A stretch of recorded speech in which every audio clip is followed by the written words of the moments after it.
Oh, there we are. Hey, everybody. Thanks for joining us as we're live again. And I see Kay Munin is with us already, as well as Nerd is here and Marty Makeup. Marty, the makeup artist. Makeup artist. And David McNichol, a.k.a. The Blue Splash. The Blue Splash is joining us this evening. As we did a live yesterday, just doing an unboxing from Big Bad Toy Store. Yeah. And we're doing it again. Just not the unboxing. No, we're not. Yeah, we repacked it and we're going to unbox it again. No, we're not doing all that.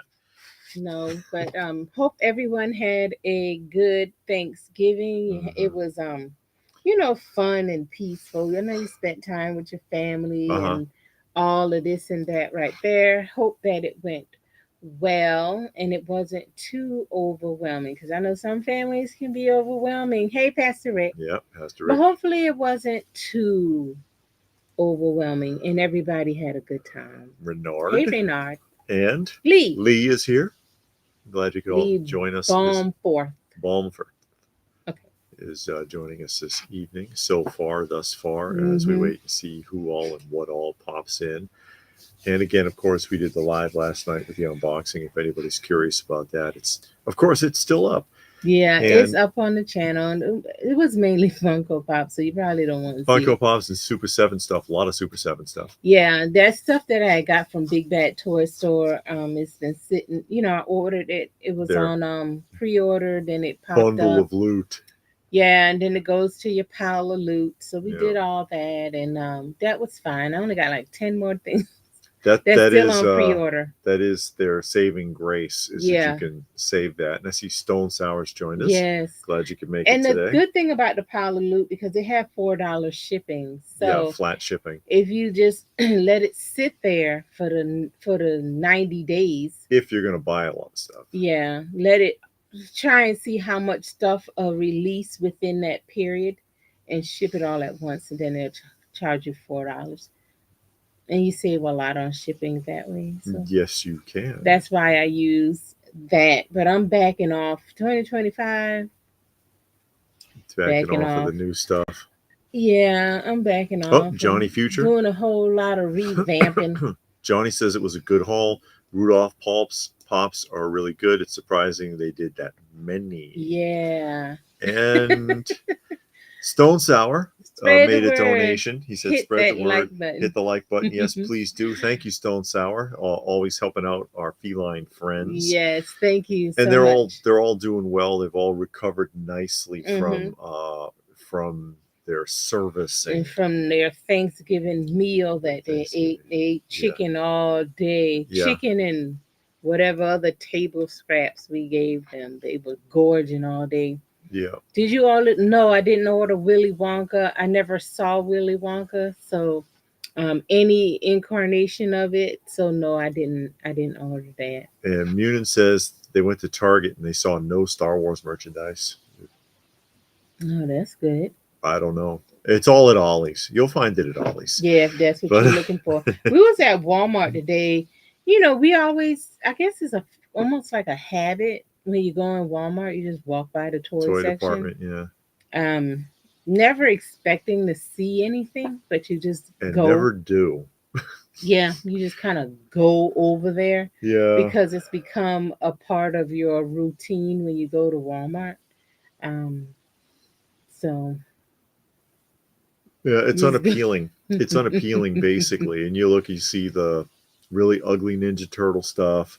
And a bunch of wrestlers that are basically peg warmers, because the wrestling figures are way overdone. They've been overdone. They could have stopped like 5 years ago. Yeah, Johnny, tell us about your DVD pickup. Yeah, what did you get? Because I showed mine before. Yeah. I have a DVD pickup today also, but I didn't get it from Walmart. I actually ordered it from Amazon, and it came early. Yeah. Hey, Brad. Yeah, Brad is Underwood. Here. Is joining us. So again, hopefully everybody had a good week, and it's been a short week for many of us who gets Thanksgiving and the day after Thanksgiving off, and hopefully you also got Saturday and Sunday off, because some people work on the weekends. That is correct.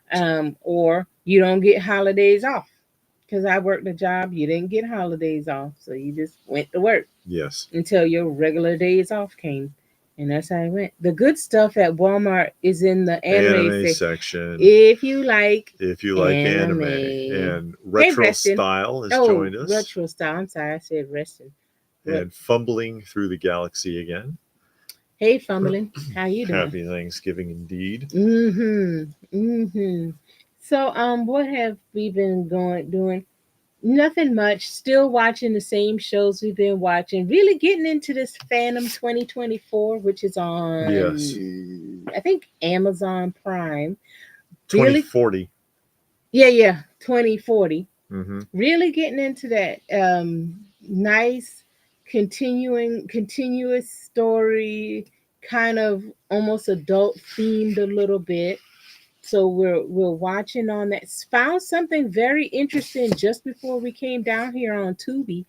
They have 2 hour block of 50s commercials, the original 50s commercials, um, just strung together for 2 hours. And we started watching that, and it's some good ones. I mean, we watched it for about 15 minutes before we came down here to start with this because we were watching something else. And I'm like, oh, what's this going to be? I thought it was going to be like a documentary talking about Uh, commercials. No. Jello, Yeah. Betty Crocker, Mm-hmm. Listerine, but Yeah. and in sharp contrast, and of course you can even make that connection with the commercials that we're familiar with. Mm-hmm. Again, I just put up a big holiday commercial block on the channel yesterday, a big Mm. Christmas one Mm-hmm. for so if you haven't seen it, it's about an hour and a half of 70s and 80s Christmas commercials back when they would tell you about Mm. the product Yeah. instead of just showing you something and you have to try to guess and figure it out. Like, and these are very descriptive. The ones from the 50s, they tell you plain out. Even the Jello one, I mean, they walked you through a whole recipe in 60 seconds. Yeah, how to make the Yeah. jello. It was the instant jello. They showed you how to whip it up right there on the thing. And it was just like, wow, okay, these are some good commercials. So Johnny Johnny picked up. says Muppets Christmas Carol, that's a classic. Yeah. Knight Rider, We're we're actually watching watching that Knight now. Rider right now. It's not the original music. No, the music. That's the one thing about it. Yes, the music is going to be covers. Yeah, because they couldn't contract it. It was too expensive. So the people who Yeah. produced it, they removed all the music and put in cover songs of original 80s songs because it was like Miami Vice on Knight Rider back in the day with the original music from the original artists, but that's kiboshed in the Walmart edition. Voyagers, I remember that with the little kid, the time traveler, Woody Woodpecker and Friends, Vincent Price collection, Oh, and the that Super sounds like a Friends. good one. I've only got the first 2 volumes of Super Friends. I don't have the whole set. Super Friends is when them twins came in there, right? In Yeah, the Wonder oh Twins came in yeah, season 2 and it and got weird. yeah, it got bad. The Um, first season was good, but when the Wonder Twins came in, it was like, ugh. the first season with the original Legion of Doom was fun. Hey, Out of Sight. Out of Sight joined us. Yeah, the Legion of Doom was fun, but once the Wonder Twins came in there, every episode they had to be rescued. They were told they were stay useless. at the Hall of Justice, don't move. They went out to help and had to be rescued every time. Yeah, it was like, and then they have these powers, and apparently they don't know how to do it right because form of something useless, form of something equally useless, and then they'd get kidnapped, and then Wonder Woman or Superman or somebody have to come bail them out. Munin says they noticed the Target Black Friday sales still going. It looked like none of it had sold at all. Well, good, screw Target. But the thing with Black Friday, and I had this conversation with the lady at the nursing home today. Yeah, I don't understand the point of the Black Friday sales because those sales is for Christmas. I get they start on Black Friday, but they go all the way through to Christmas. And then if you wait until after Christmas, most of the time the prices drop because if the stores don't get rid of the items, they mark it down even more. So people go and trample over each other and fight over products and the products are going to still be in the store. If they sell out, they're going to restock.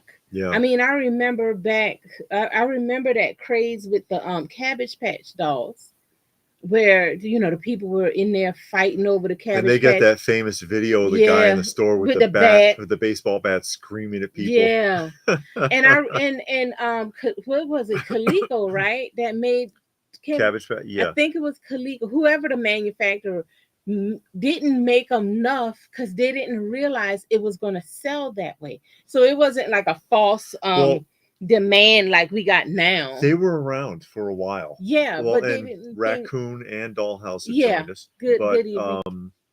they had Cabbage Patch. It's just like with the Funko Pops now. Funko Pops were around since 2010. Nobody noticed them until about 2014 or 2015, and then it just jumped off. Yeah. It's the same thing with Cabbage Patch. They were around since the late 70s. One day in 1982, suddenly it caught on. Yeah. Out of nowhere, and then Coleco's like, what? They're sold out everywhere? What happened? Okay. Yeah, so it wasn't like, but it wasn't like a false demand like we got now. Like Mattel and Hasbro, they schedule it on purpose. Yeah, they made 1 million, but they only put out 10,000 Yeah. on purpose. They It do that wasn't on like purpose. that. But it's just like, what's the point in all that? And then I remember a few years back when they had the big uprising about places like Walmart and Target opening on Thanksgiving night, and how it's poor marketing and all of this. It's like they don't care. Oh, these people need to spend time with their families, and those people don't care about their family. They want that holiday pay. Johnny's upset that Knight Rider might not have its original music. There's no might not. It don't have the original music. Yeah, he says, is it available on VHS? I have no idea. I have no idea. I'm not sure about that. I'm worried because I'm wondering if my Miami Vice box set might have had that problem. The same. I remember Nightman. It was based on a comic book. It's on Tubi. I tried watching pretty cheesy. it. Yeah, it is. That's I because when you said it, I was thinking about it. Yeah. Yeah, it's on Tubi.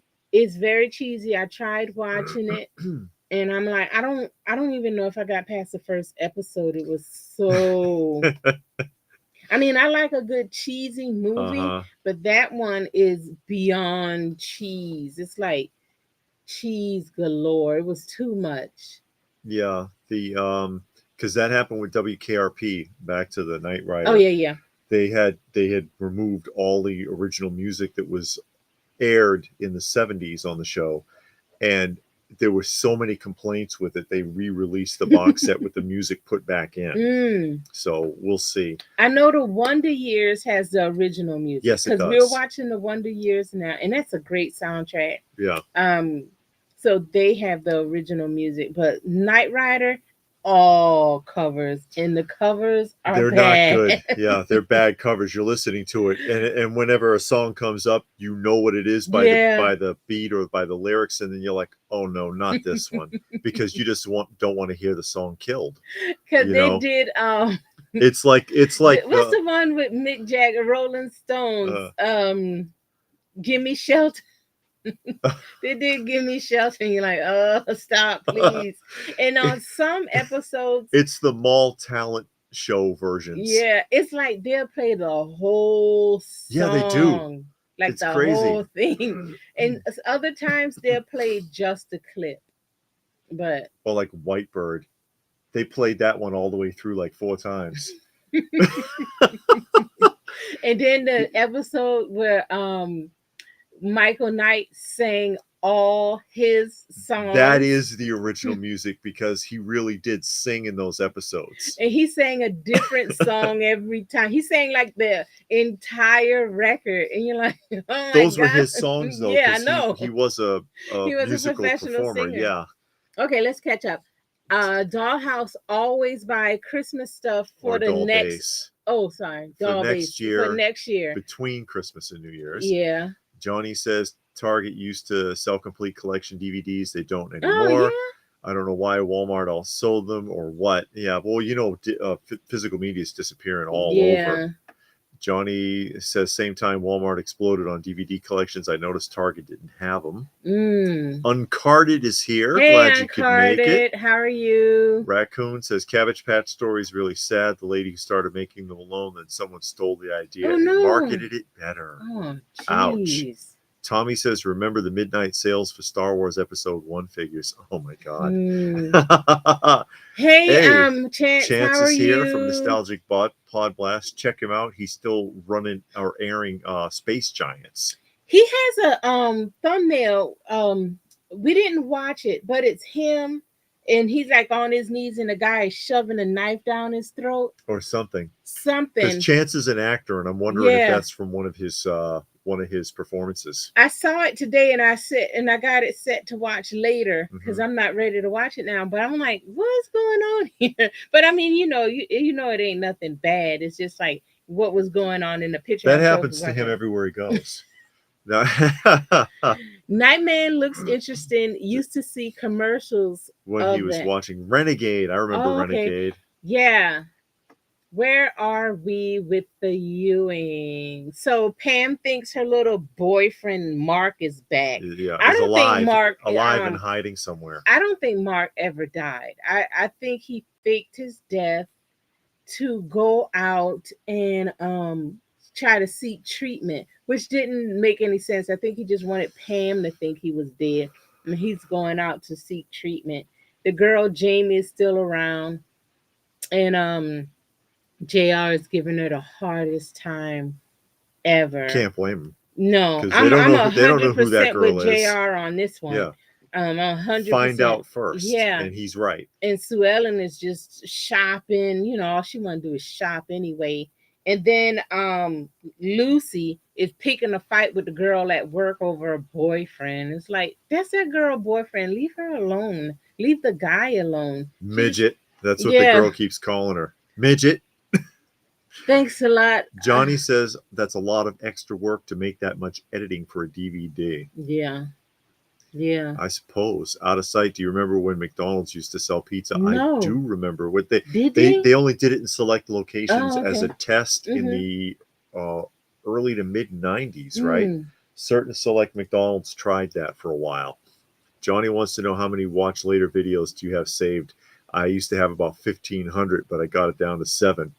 Oh no. On YouTube, not much.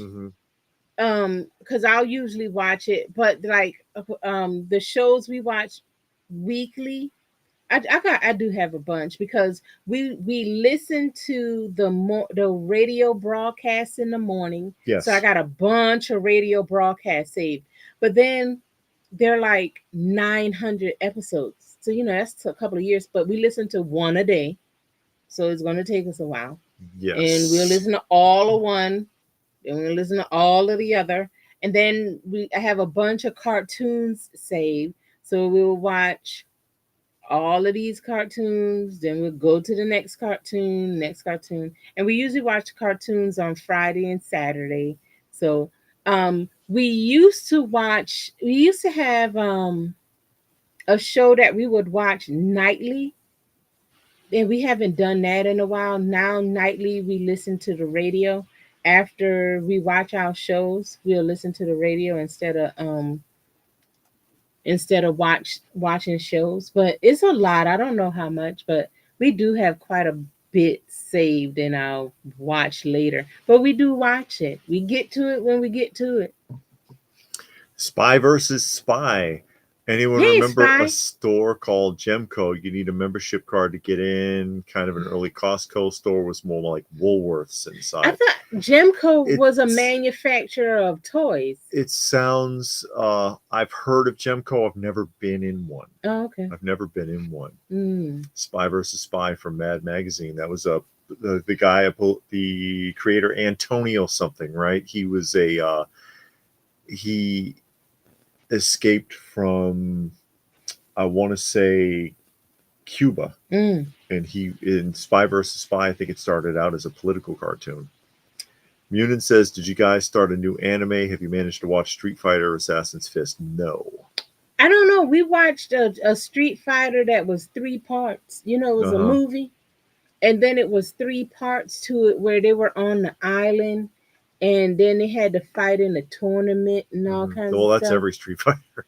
I know, but they had to fight in the tournament, and the one guy started off bad, but then he was actually a good guy and all kind of stuff like that. But no, we haven't started any new anime, and honestly, I don't know if we will. Anime a little bit too gory to me. That It last depends. one we watched, it was a bit much, and I don't like that. And we were watching another one called Requiem for something another, and we were watching that and we got finished with that, but that was pretty gory. And when it get gory, then maybe I'll watch like one a month or something like that.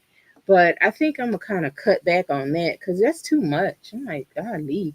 And we watched Metropolis.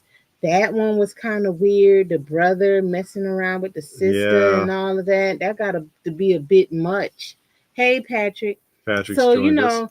I like cartoons that are dark, but I don't like cartoons that are disturbing. This, And Ninja Scroll, they mess around with the bugs and the tree lady and all kinds of stuff. That got to be a little bit too much. So I think I'm gonna be done with anime for quite a while. Now, Street Fighter, I did like that. It wasn't disturbing. I could get with that. But the other ones I saw, like I said, that Metropolis one, Ninja Stroll, that Requiem, whatever, those were all I disturbing. It's prefer the like, older oh. stuff myself, like the Star Blazers. I really Okay, like. now Yeah. Star Blazers was good. Yeah. Astro Boy, I think, is an anime. Astro Boy Okay, is fun. I can do Astro Boy. He's pretty good. But if And it's gonna be all weirded out and disturbing, because we saw a disturbing movie yesterday, and I'm like, I can't do all this. You can't sleep and all that thing about them things. Okay, I'll Pod upload the Christmas space. Okay, Space Giants this week, says Nostalgic Podbass, and this might be more your speed too. This is what I got in the mail today. It's Speed the Racer. complete Speed Racer, and this is my first experience with anime, watching it like in reruns early in the morning in the early 70s. I remember watching this show. So this is one of the first really to make it to the United States. So Speed Racer might be up your alley. I've got Gachimon also, the Battle of the Planets. You might like as well. Street Fighter manga is highly recommended. Johnny says episodes on one day at a time, getting weird too, even with the mom. Yeah, well, it's one of those shows that was on too long. Like I think you even said the first couple of seasons were okay, but it starts getting tedious. Nostalgic says Superman Lois series finale is Monday night on the That's still CW on? network. I thought Superman Lois and Superman and Lois. There's a lot of incarnations. Oh, okay. And there's Reston's Last Stand. Hey, Reston. Then we got Machine Man anime. Dan is an art trip. Okay. And Spy vs. Spy says some episodes of Jerry Anderson shows like the Terrahawks can be very creepy. Terrahawks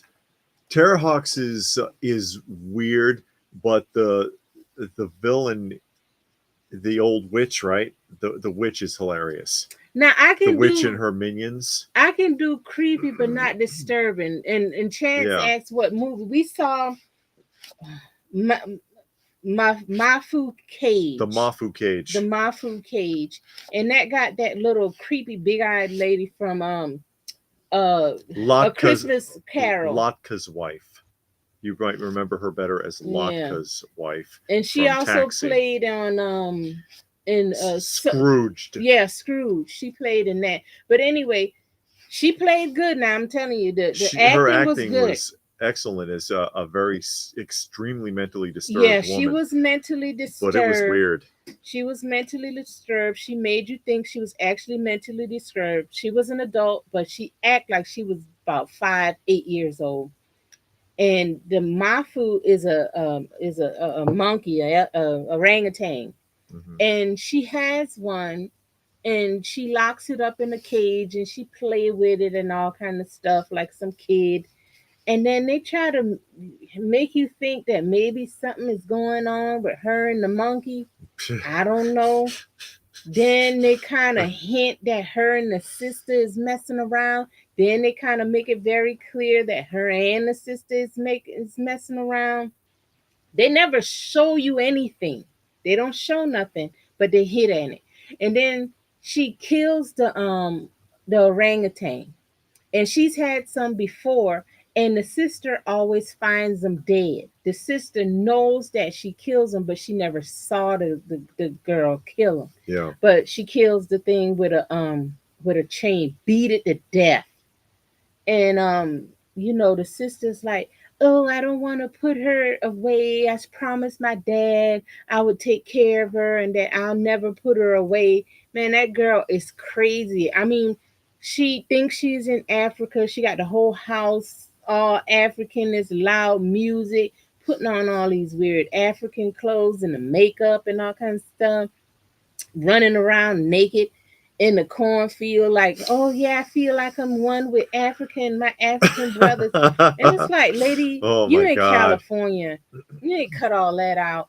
And the sister wants a little boyfriend, but so the boyfriend, which was stupid, knows the sister is out of town.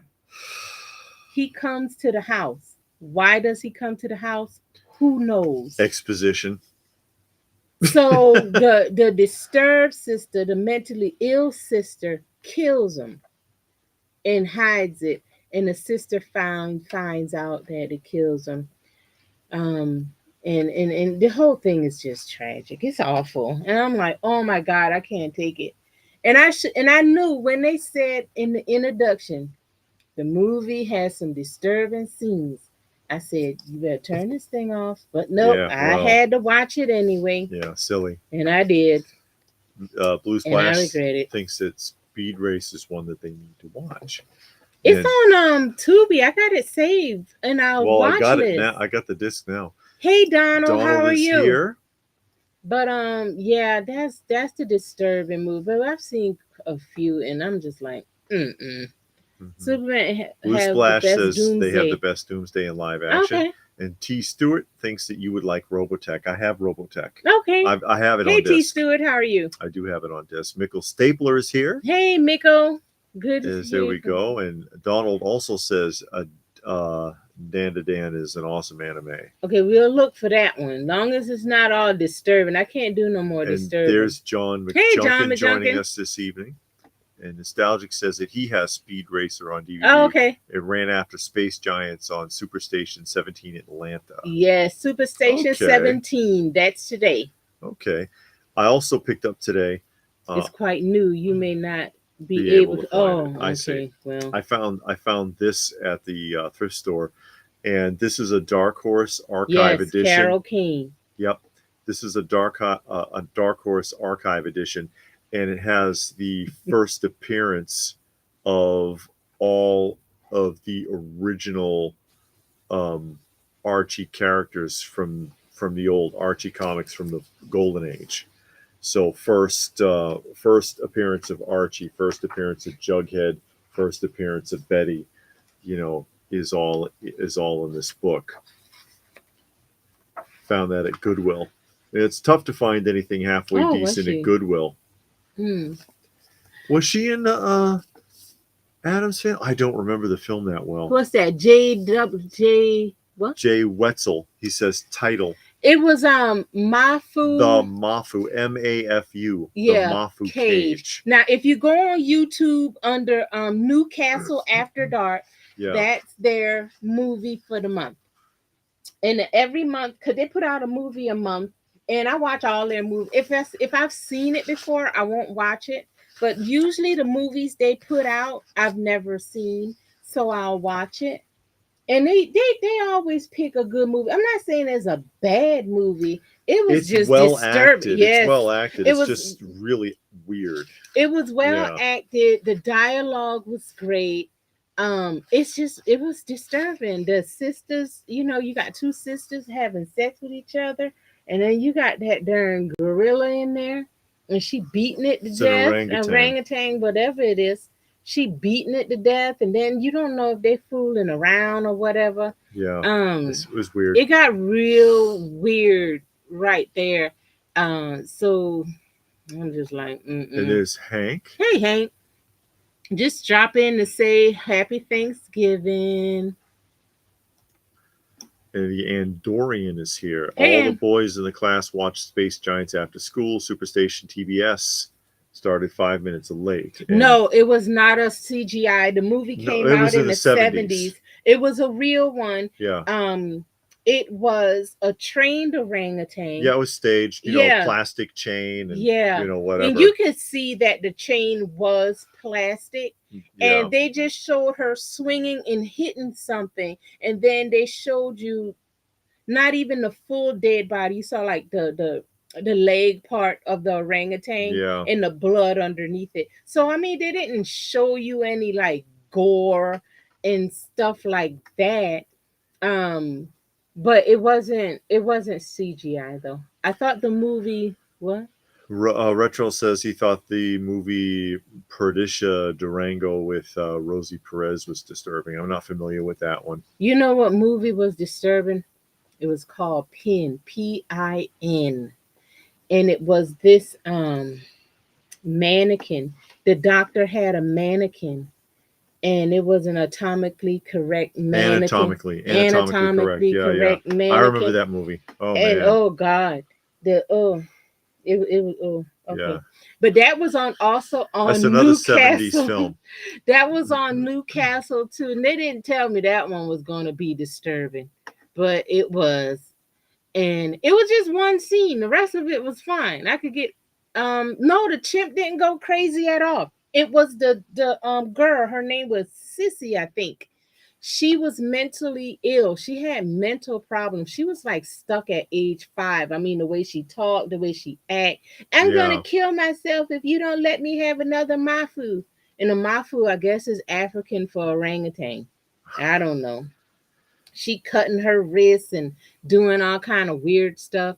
And it was just for me, it was just too much. And I shouldn't have watched it. I did. But I bet you I won't make that mistake again. Carol King was Always been funny. Yeah. Taxi, Princess Bride, Addams Family movies, says She John. did a couple of serious ones, like that one, My Food Cage, and Don't Talk to Strangers. She was in that too. That one was good. It was like a horror or psychological film, I guess.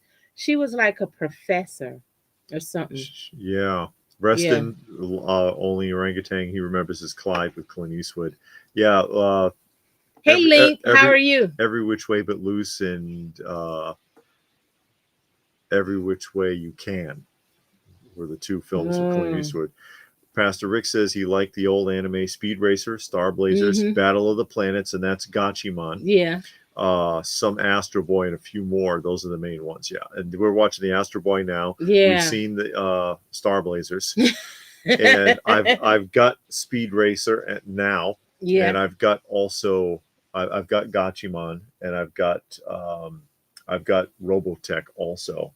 And there's Frankenfrog, hoping for a Jawsome. Well, you need your Jaws for Thanksgiving. Jawsome Thanksgiving. Yep, we're gonna watch Street Sharks after this Saturday.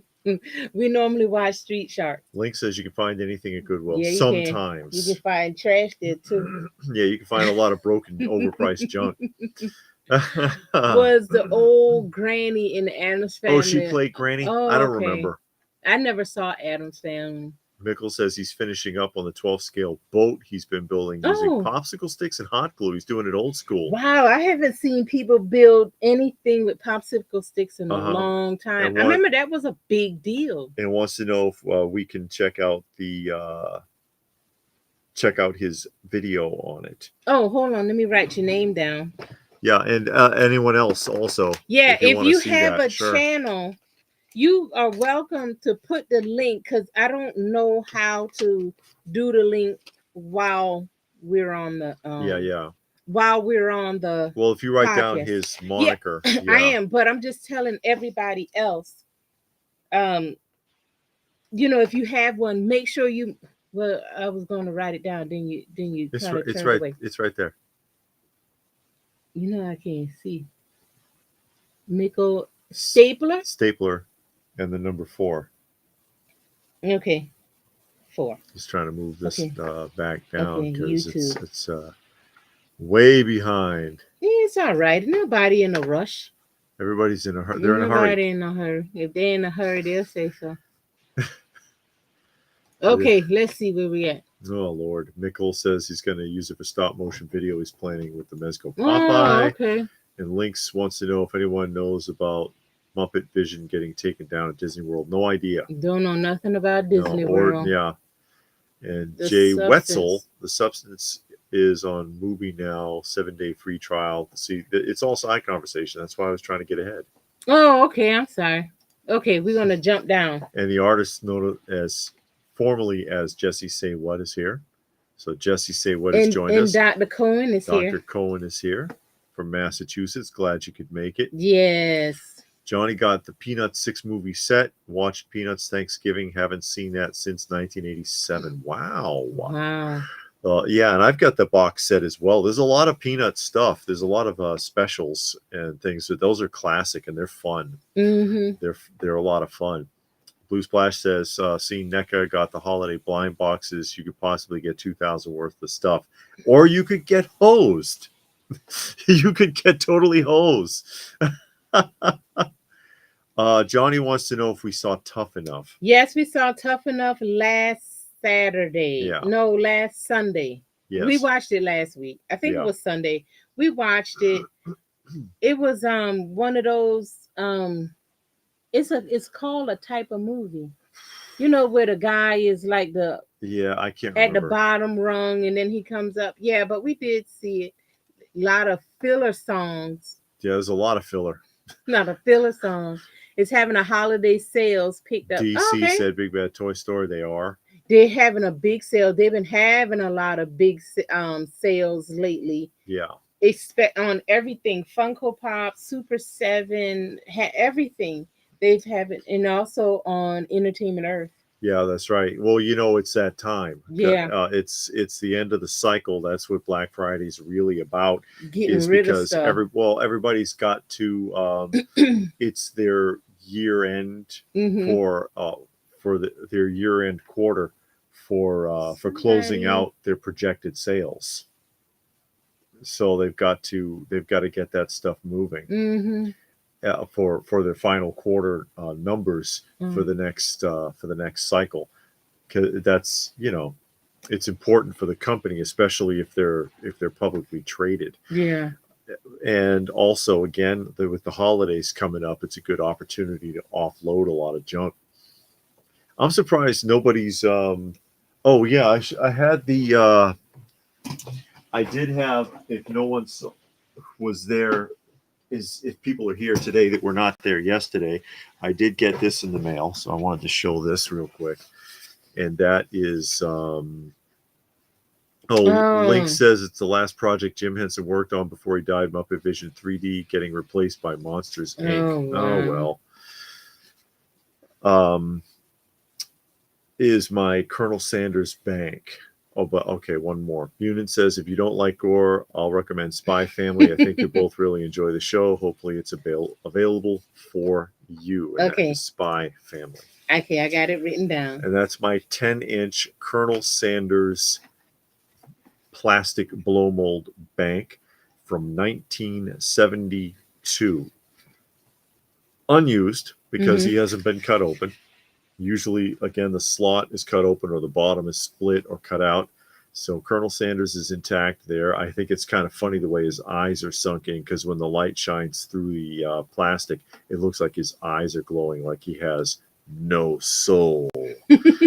But they came in a bunch of different colors. Hey, Ghost Junk. Ghost Junk's here. He says we're the dynamic duo. I've seen it in white. This is the yellow one, obviously. I've seen it in white. I've seen it in green and red. I don't know if there were other colors than that. But there were also other types. Like there's one where he doesn't have a cane. It's only in white. And he's got his arm resting on the roof of a Kentucky Fried Chicken. various things like that. But I'm a sucker for my ad icons, as it were. Spy versus Spy says, "Have you taken advantage of storing the remote control in the beard?" No. In my beard, no. We don't lose it. There's too many cats are in here. Yeah, the cats always take advantage of his beard. Yeah, Monkey in particular really likes the beard, and he likes to grind his face into it for some reason. So, yeah, the Colonel's awesome. DC says the Colonel started KFC in his mid 60s. Really? That's right, Kentucky Fried Chicken. He was an old dude. This in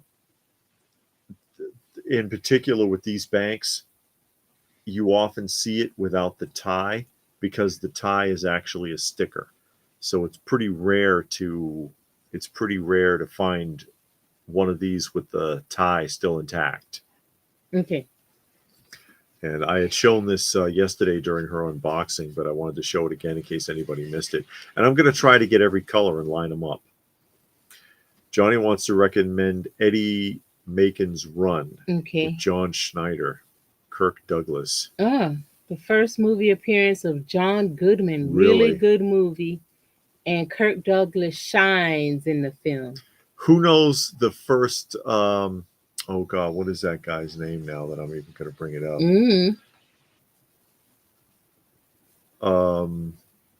I think it's John Went. Is that right? Trying to remember. Did you know Franklin Roosevelt tried to move Thanksgiving up 1 week to extend the holiday shopping season? It caused an uproar. That's how important the holiday is. And Dorian said that.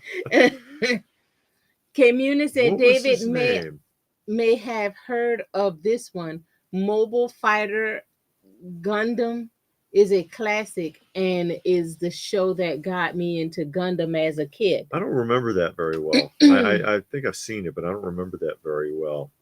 George Wendt, right? It's George Wendt was on Cheers. He was Norm on Cheers.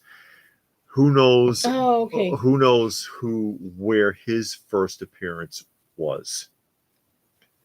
I know where his first cinematic appearance was. I think it is. McNichol said that thing about what he said about Talladega Nights. I don't drink personally. I just thought it was very funny, says Mickle. That was a funny movie. Yeah, I like that, especially the prayer about baby Jesus. Yeah. Well, I picture him like this. And Link says Eddie Macon Run was shot in his home city of Laredo, Texas. But yeah, George Wendt, who was Norm on not Taxi, Cheers. Who was Norm on Cheers, was in a film called My Bodyguard. From the I think it was a 70s film, My Bodyguard. And he plays, I don't even think he's in the credits. He's like the elevator repairman in that film. Somebody comes in and he's there to repair the elevator, and it's George Wendt. And I was like, I don't know who that is. That's the guy from Cheers. John says he wishes Hollywood had talented writers like they did in the early years. People like Rod Serling, Alfred Hitchcock, Stephen Cannell, Guy Waldron, and so on. Yeah, well, those days are long gone. Yeah, those days are long gone. You'll have to stick to your vintage shows. That's what you're going to have to do. The Paul Hyde Halloween special, he said, is really good and creepy. No, Rick Raccoon, it was not Deliverance. No. I like Deliverance. I remember seeing the Colonel in his white suit on television, and my parents said, we got to try that chicken. 11 herbs and spices. You can trust the Colonel. Come on down to Kentucky Fried Chicken. Link bought 3 NASCAR cars during Black Friday. Okay. But yeah, these came in several different colors. There's a white one where his elbow is on top of a KFC. And then there's an earlier one from the late 60s that's a full body one that is not a caricature like this with the jumbo head, and it looks like the Colonel. Blue Splash says he remembers one year Tickle Me Elmo was big. That's right. Everyone was on a hunt for that. We found 2 or 3 at Toys R Us, but people were running in there to get it right when we were there. Yeah, Tickle Me Elmo was a big one. Cabbage Patch was a big one. Yeah. Seemed like a gaming system was big one time. Yeah, that used to be a big deal too. But it's like, man, people were killing themselves to get all of that stuff. They don't really do it too bad anymore. Well, now you have online. You can just go online or you can go in the store. So I think that kind of helped just going Hmm. online. Kind of took all of that trampling people down away. Yeah. Johnny wants to know who Liam Neeson's first film was. It Forbidden Planet? And DC made a Turkey donation to the giblets. channel. Thank you. Turkey giblets for the cats. We're still taking care of 18 felines in our shelter. Lynx wants to know the locations for the shoot until to the cemetery. Oh, he knows where the locations for Oh, for that okay. was. Oh, Crow. That Oh, sounds. Liam Neeson. I'm thinking of the wrong person. Liam Neeson. Yeah, he died in Krull. Not Liam. I Yeah, don't know. Liam Neeson. Yeah, he was in Krull. He died. He got killed. You know who I thought? I thought he was talking about Spock. Yeah. I saw the name Liam Neeson, but Spock came to And for mind. some reason, I thought he was talking about the guy from Naked Gun. Oh, Leslie Leslie Nielsen. Nielsen. See, I got mixed up. Reston said Darkman. No, but Darkman's a fun movie. Just the first one, not the sequels. It was another. It was more than one There's Darkman. four. Oh God. There's four, and each one is worse than the last. But the first one is actually fun. And Liam Neeson is only in the first one. Every other one, someone else is playing Darkman. That was funny. Yeah. There's 6 pounds, 6 pounds, 7 baby. ounce little baby Jesus laying there, all peaceful in your cradle. That was so. To me, that was so funny. Munin wants to know how the whale's coming along. I don't know because I haven't looked for any parts. I haven't looked for any parts for it. Really? He played in Empire Strikes Back. He was the rebel leader behind Princess Leia. Was he? Interesting. He had a show talking about conspiracy theories, didn't he? No. He had a show. Ratzenberger, John Ratzenberger. He had a show where he would it was called Made in America.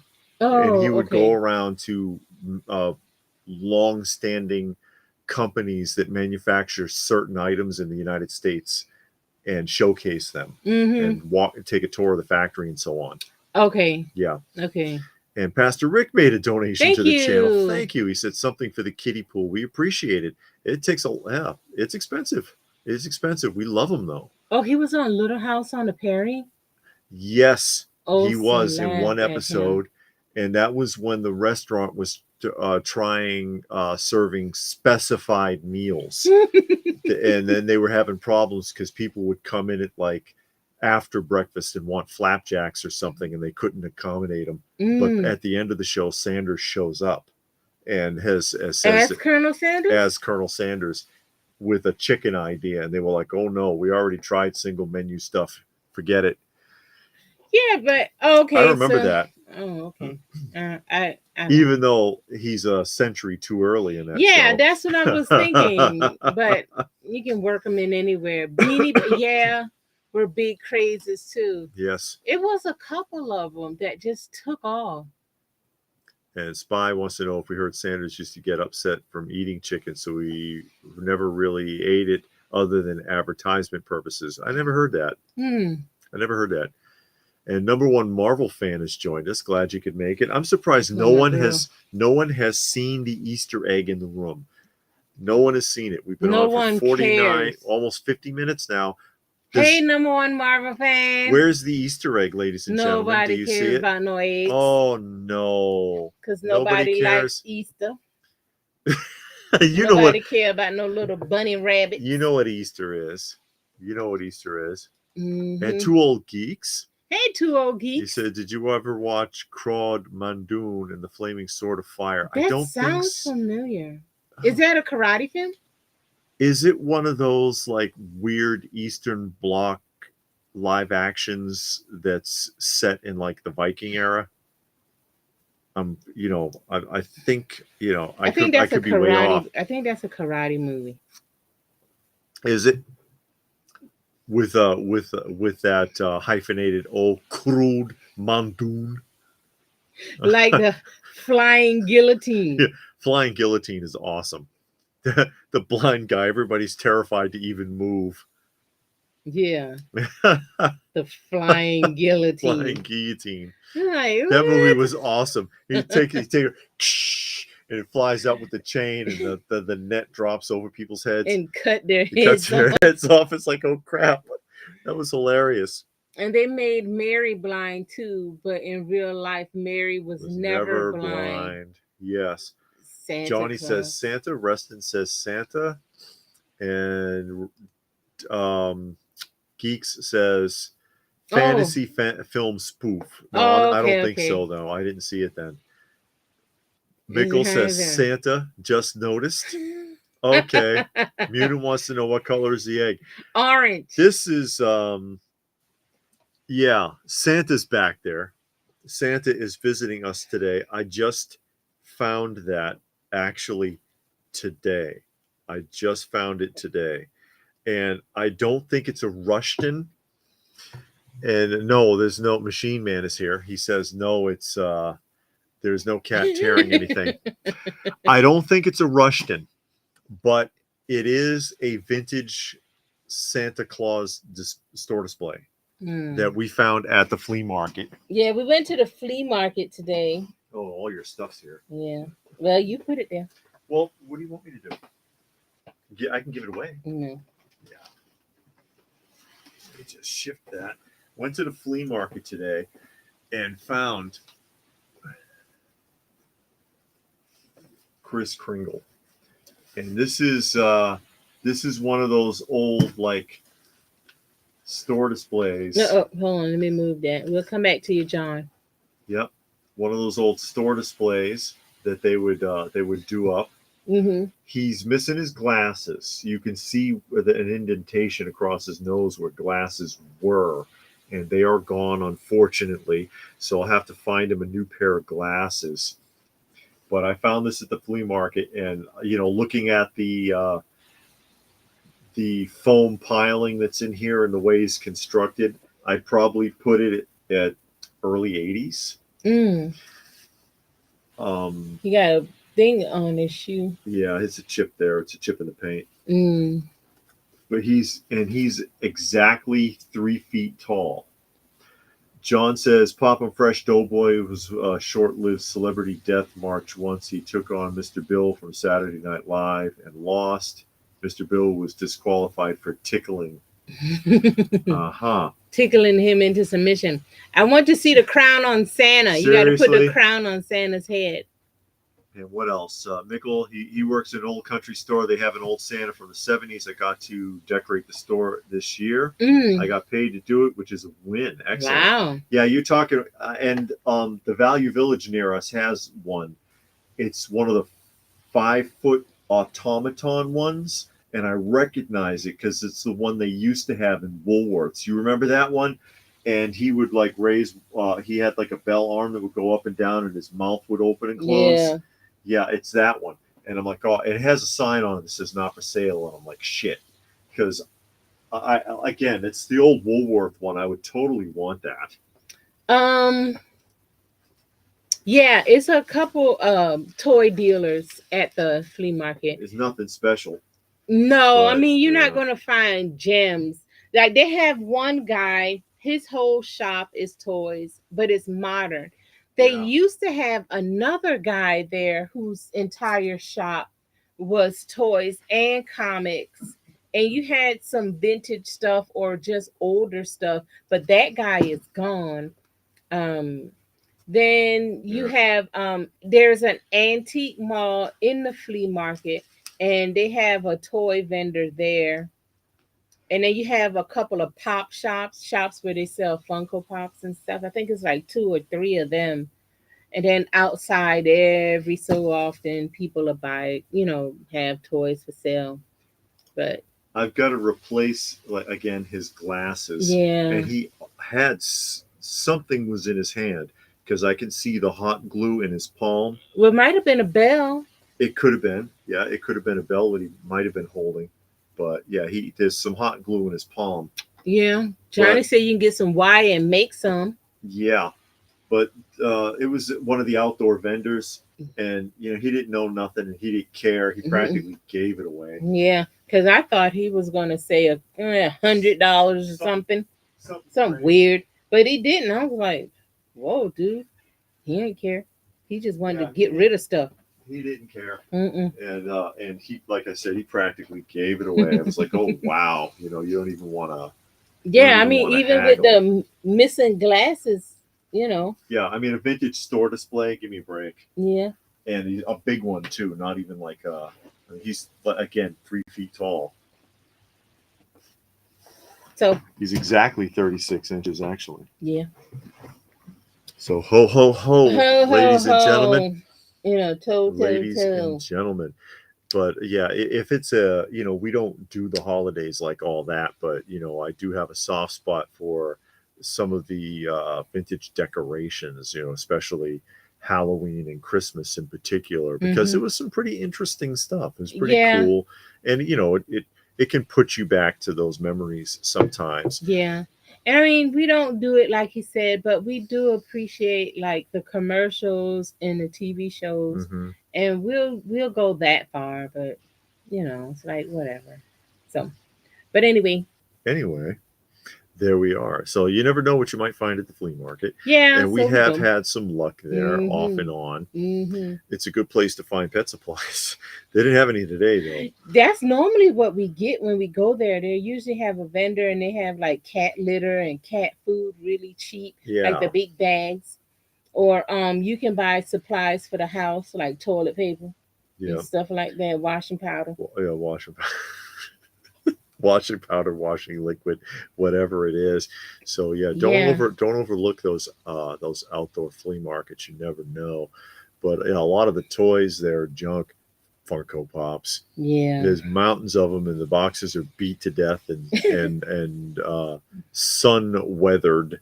They're all faded out and just crunched and whatever. And it's like, yeah, you know what? Oh, Just give up. I didn't Just give scroll up. down. I'm sorry. Yeah, it's okay. Okay. Reston says, looks like the Santa from the Frosty the Snowman animated film. Mm-hmm. Johnny says, Oh, you oh, talking to talking to, yeah. Katie? He says, leave Santa in the chair and hide off camera and do the talking and freak people out. Oh Oh no. no, people get confused. And Lynx, he says you can get good stuff at flea You markets can. sometimes. Yeah, Sometimes. sometimes it's a bust. Yeah. It could be. Lynx says maybe he was holding a candle. Yeah. Who knows? He could have had a little box. I mean, I don't know, but whatever it was, it's gone. And Munin says Funko Pops everywhere. They have permeated the earth, and there'll be no space for I humans. told you years ago, Ross. Funko is like kudzu. Yeah. Once you get one piece, it just spreads. The best Santa posters, figurines, and toys are the ones designed by yeah, Coca-Cola Well, they did have started all that. They a started all lot of of that. that. Link says, do you have the Christmas lights that have jingle sounds? No, No, we don't have any Christmas decorations. not really, no. And Geeks says, recliner fireplace open by chance. Nice Saturday night. Ah, Oh, we yeah. appreciate it, sure. Thank you. But my and he, for some reason, and I don't, he's hinged, and so you lift it, you can't see, but you lift one arm and both arms go up. But Mm. I couldn't find any mechanism in him because I was like, is he, maybe you plug him in or something? Because they have those, like the one I described at the Value Village, which is obviously a vintage Woolworths Santa. You plug in, Mm-hmm. but he doesn't plug in, so I don't know. But still, K Munin says the flea markets around him are terrible. uh-huh. Johnny said both of y'all have beards. They might think it's really you. Yep. I doubt it. And Lynx Christmas wants light. to remember the Christmas light. I remember some of them are musical. Mm-hmm. Or they got it's connected to Wi-Fi and Bluetooth now, so you play the song and it flashes to the music. That's the Mm-hmm. modern ones. We didn't when I was young.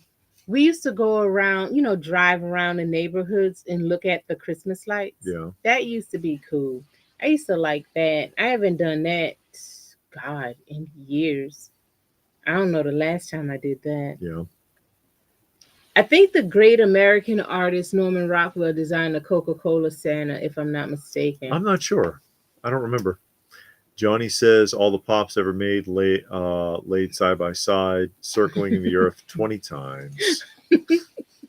And we were in Ross today too, and they just had tons of them dumped in a table every Yeah. which way. They're not even Yeah. stacked. They just like someone had a box and just poured them out. It was so good. I watched it 3 times already. Take care, Oh, guys. he's talking. Michael Stapler talking about the Christmas commercial Yes. compilation. Thank you. Yes. Yeah, it's an hour and a half. It's an hour and a half of 70s and 80s Christmas commercials. Good stuff. Mm-hmm. McDonald's, Burger King, Taco Bell, um, uh, Kiss, the chocolates, not the band. Reese's Pieces, Pillsbury Doughboy, Atari, great stuff. Woolworths. They're fun. It hits that soft spot because you watch it and you're like, man, I remember this. No, we won't do that because our family would know that we don't do stuff like that. Yeah. So we ain't thought about it. Or doing playing pranks on Christmas. Yeah, our Community was family know we asking. don't play Blue pranks. Splash says they have a flea market south of them. Need to visit it next week for vintage toys. Watch Mm, out for vintage blow molds if you can find them for a good yeah. price. That stuff is not cheap. And Oh, he did it. Sergeant Slaughter figure, I guess Hasbro G.I. Joe doesn't own that character. yeah, DC. He did it with Valaverse before Hasbro picked it up. Yeah, he's got the rights to that now because both of them have a Sergeant Slaughter. Mm-hmm. And Link says, "Who's that driving around the neighborhood looking at Christmas lights? Haven't done that in years too." Yeah. And now you don't see lights. Well, People in don't an do it as hour, often yeah. anymore. And now the inflatables have taken over. Yeah, I don't like A those. lot of people do the inflatables now, and I think that's a Yeah, little lazy because who all you needs do a is blow it up. 25-foot snowman on your front lawn? I mean, come on. I just But it's like, give me a I break. the lights were cool. You decorated the whole house and the trees outside and all of that. And But when I was living in Topeka, the park down there used to decorate the entire park, mm-hmm, and they would charge. So you mm-hmm, drive through. I think it was like $2 for mm-hmm. a carload, and you could drive through the whole thing and take like about 20-30 minutes to circle through everywhere. The park where the rose garden is, you Yeah, remember? yeah. They would do the whole thing up in lights and do something like that, and the money went to the park. But and also in Massachusetts, in Boston, because the Macy's is there. They the Boston Gardens would Mm-hmm. be heavily decorated, and that was nice to just walk around in. And on the Macy's, and I forget which floor, but they had a floor that would do the Santa's workshop. Oh, now that's nice. And I don't.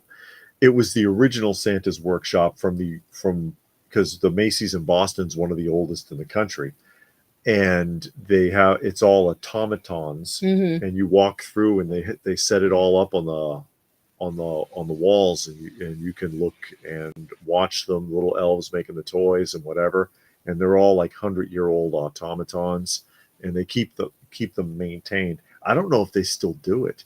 I've been Mm. there a few times um, before I left Boston, but I don't know if they still do it at that Macy's in Boston. But that was, it just even the fact that they had one that was that old, Mm-hmm. and they still put the vintage toys under the tree from like 1910 or whatever, Oh wow. and it's just incredible to see.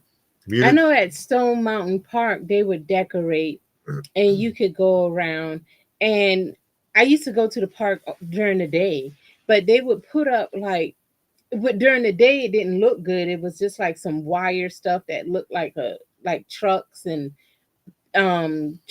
cars and dump trucks. But at night when the lights are on, they had this really big tree. So the trucks and stuff looked like toys under the tree because it was all lit up. You could see it better. And I went one night, happened so I was there, and I saw, I'm like, oh okay, that's what that's supposed to be. mm-hmm. Because during the day it just looked stupid. But at night they had like the whole thing because it was this the street you could drive around the whole park. but that whole strip was just decorated with lights and all kind of stuff. But they would do that, and then they would do Snow Mountain, where they put fake snow all over the mountain, and then they had a slide. You know, you get on the sled and you sled down the mountain and all kind of stuff. Camille said if you see pops at Marshalls and stuff, give them a Ross. yeah, Marshalls, Ross, Burlington. Give them a look because it might be Chase's or Con exclusives. Yeah.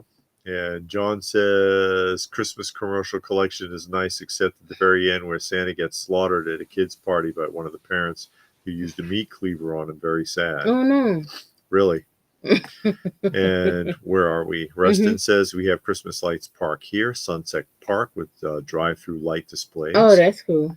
Munin said Macy's. Oh yeah, the protesters. Oh yeah, gosh, what was that about? Yeah, because they don't care about Palestine, but they don't know nothing about it. They don't really care about it. They just have no direction.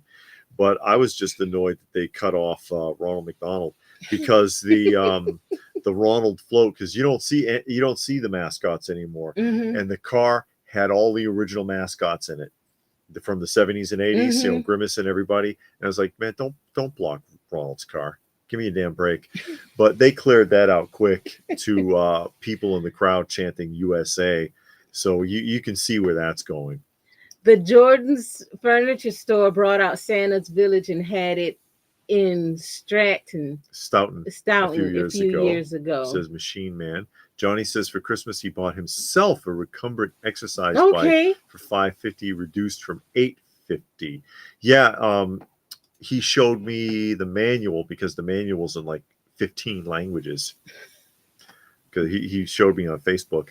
Blue Splash says Macy's Thanksgiving parade was going on super earlier, like 8 a.m. Oh wow. I have an old TV lamp the same age as me, 55, belonged to my maternal grandmother, covered wagon with 4 horses pulling it. TV lamps have not been around since I don't remember TV lamps. Well, no, it's a lamp that you put on top. You know how you had the big floor model? Yeah. And you set it on top of the TV for ambient light. For behind the TV, you turn that lamp on and you shut off all the other lights. That way the light's coming from behind the TV and it doesn't strain your eyes. Oh, okay. And I didn't realize that was called that's what that's a for. TV lamp. And they made really ornate ones, and you've seen it before because I pointed one out at the flea market, and it was like a covered wagon with actual canvas back and everything. Yeah. And the light would be inside. And they had other things like animals and, you know, all sorts of different designs that they would come up with for that. You see them in the Sears catalogs and whatever. Wow, really, Chance. Moana made $200 million opening weekend.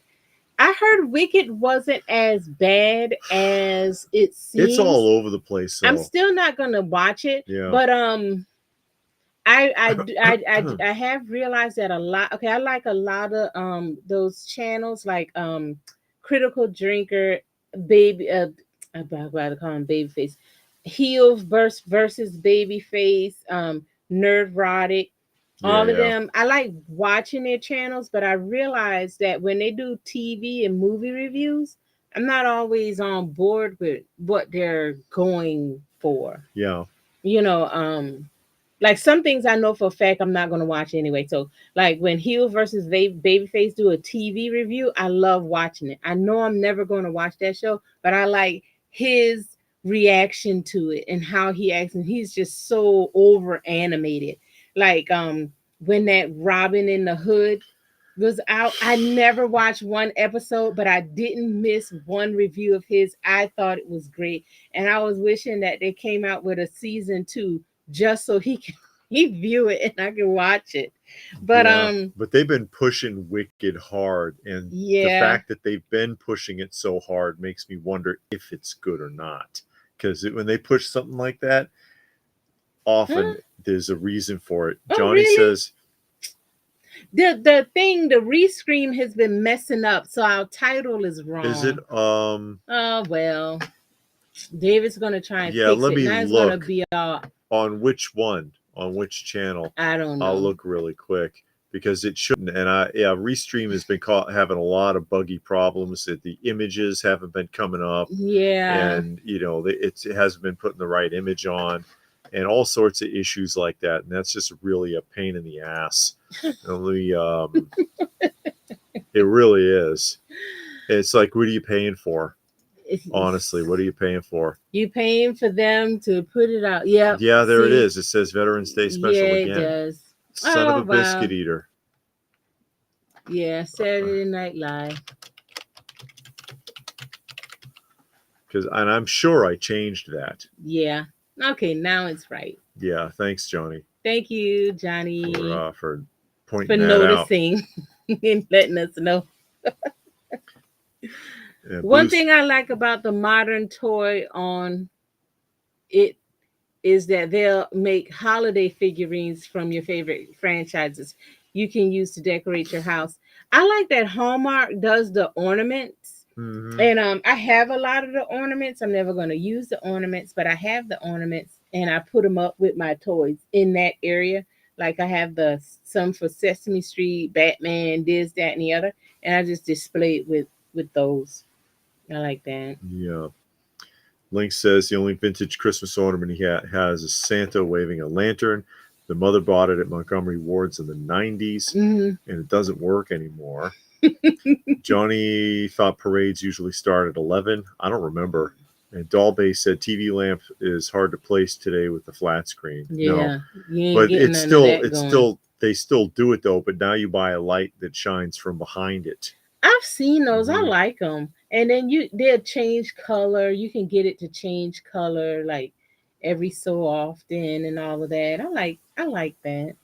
It's all modern and trendy, but it looks cool. Does anyone remember what the first Christmas commercial they ever watched on TV? Mine was a Coca-Cola one where they sang, "I like to teach the world to sing," while forming a Christmas tree. God, no, I cannot remember. I think that one's on my collaboration. My commercials. And Nostalgic likes Hawaii. Oh, so he was a sucker for Lilo and Stitch. In Moana. I don't remember the first Christmas commercial I ever seen. I remember the McDonald's ones. I remember the Campbell's soup. I remember the Folgers where the boy comes home during Christmas and they kind of woke the family up with a cup of coffee. Yeah, well, the coffee was brewing. Machine. Yeah. Yeah. And they kind of redid that commercial a little bit. It gives you that feeling. They got this new commercial. It's a Coke commercial, I think. And then they're using that song Holiday Road, and the boy's going to visit his family, and he's taking a bus, and he's riding on the back of a motor scooter. They left the phone in the taxi cab, and then he finally gets home. He was like, "Hello, everyone," and then everybody's all surprised. That commercial actually got some meaning. Yeah. Which most of them don't, but you can kind of see where they're going. And now they got this new Where's Waldo commercial, which is pretty cool. Yeah, the first one, there's a couple, but the first one where people are recognizing him. He was like, "Hey, it's Waldo." He's like, "Yeah, it's me." Yeah. And that one is it's got that nostalgic vibe. Yeah. Yeah, I like that one. Yeah, you're right. All they talk about is Geeks what they don't like. Neurotic and heel versus babyface talk about what they don't like instead of what they do. Yeah, you wonder if they like anything. Probably not, but it sells. It does. Yeah, it really does. And I like I said, I really like heels versus babyface. I watch his because he does reviews of TV shows, like everything on Disney Plus. He'll do a review on. Yeah. And I like I said, I don't watch the shows, but I watch his reviews because they're so over the top. His reaction, if you ever see it. If it's a bad show. Yeah, it's so over the top. And you're like, it's just hilarious to watch. Link says first Christmas commercial with the Coca-Cola truck holidays are coming original version from 95. Now they made it with AI and it looks bad. There's actually complaints. It's made the circulation in the media, in the news, because they've gotten so many complaints about the new version of that commercial. I don't understand how people can be upset. And the reason why I say that is because they use AI or CGI, whatever they use, but they've been using CGI for years to the point now they don't even go on film location anymore to make a movie. They just make it in a studio with CGI and they wear the suits. Nothing is, they don't have props anymore. They don't do anything anymore. So it's like, why are you mad? Because they use the little sorry technology that they've been using. Because that was a tradition. I mean, it's like if one day Budweiser did the Clydesdales. Oh God, I would have a heart attack. And there you are. Exactly. There you are. Hey, David. Yeah, nostalgic for the 70s is here. Created the now familiar Santa Claus, Coca-Cola, and Socrates, who is actually retro. He says, been away for a while, wanted to say hello. Glad you could make it. How you doing? But yeah, I mean, that's exactly the point right there. People are used to seeing those trucks. They used to make a big deal about it. They'd have 30 semis done up with lights that they would drive cross country. And then they do the commercials and people would see it. It was like the Oscar Mayer Wienermobile. It's a big deal.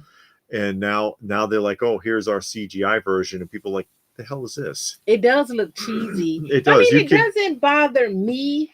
Yeah. I guess because it's like inevitable.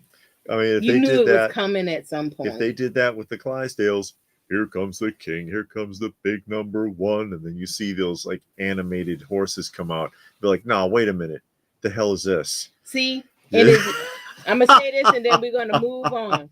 If Budweiser just keep the horses and nothing else, they would have no problems.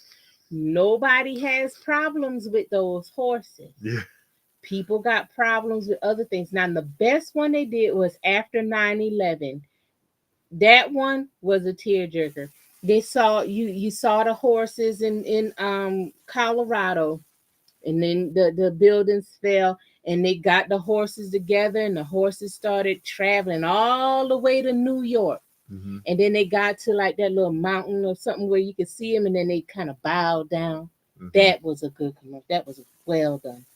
Yeah. Yeah.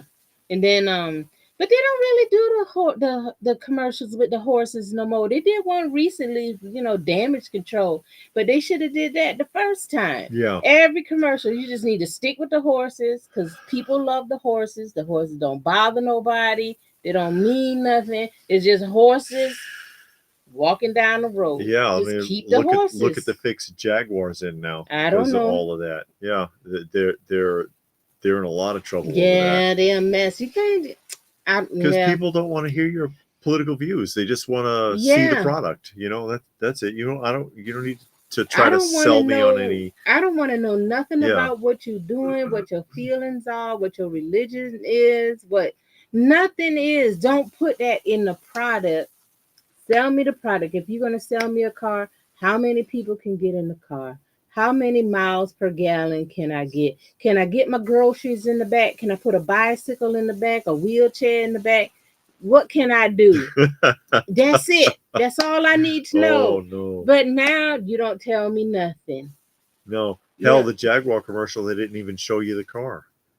And after a week after the backlash, then suddenly they're like, we're just kidding.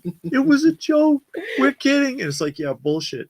It's a lot of foul language. That's just damage control. We had only 2 national channels without commercials. In Sweden until the 80s. But must have been a Coca-Cola commercial when more cable channels arrived. Sure. Yeah. And Link says, Hershey Kisses jingle. We wish you Merry Christmas. Yeah. I remember that one. That's on my my collaboration also, the one I put up yesterday. Because that's classic too, the bell ringing. Yeah. Then they did it with the men, with the scrippers. Socrates says the kids ice skating McDonald's. I got that one too. It's not restored though. I couldn't find a restored copy of that. I got that one on my channel. I put up a bunch of When the Christmas and kid feels like Thanksgiving. he's left out because he Yeah. can't get on the ice, and then Ronald noticed that he was on the sideline the whole time.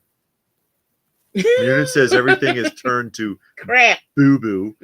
It's embarrassing that despite our modern technology, vintage anything superior to most of what we get nowadays. True enough. Hey, that's what the whole channel's based off of. John says, didn't it seem to anyone else? Beer companies always had great Christmas commercials. Budweiser, Clydesdales, Yeah. Miller Beer, Sleigh Ride. That's right. Oh. Lowenbrow Ski Lodge Group, Miller Lights Group photo. I think I got a Miller Beer Sleigh Ride on my collaboration. I think I got that on my collaboration too. DC says favorite Christmas commercial was the stop motion Santa riding an electric shaver. I remember that. Okay, I remember that. I remember that. Nostalgics, Budweiser's had enough problems with Bud Light. Marketing fiasco backfired on them with the Transformers. They're more than meets the eye. That's the same. People are fed up. Yeah, they are. Mm-hmm. Yeah, they are. Link says, gonna cry. They play this in the parade. Anybody had a Hess truck when you were kids? We had the Hess gas stations, and they always had the Hess trucks. We were at a live auction a few months back, and they but they auctioned off big bulks. Oh my God, big old boxes of Hess trucks. All the different ones, sealed the ones, Christmas ones, the regular ones. It was like literally about 50, 60 they of couldn't them. Get rid of them. They were doing them all one money. $10, because everything starts at like $10. One money, if you're not familiar with an actual in-place auction where you go and the guy's got the gavel and he's talking fast. Yeah, that's what this one is. This is a real auction house. One money is when stuff isn't moving, so they'll bundle groups. Mm-hmm. They were like, if they notice the first couple of things aren't moving and they've got 10 lots that are similar, okay, we're going to put lots 51 through 65 together. One money, $10. Let's go. Who's going to open up? Because they just want to blow it away because they're tired of waiting.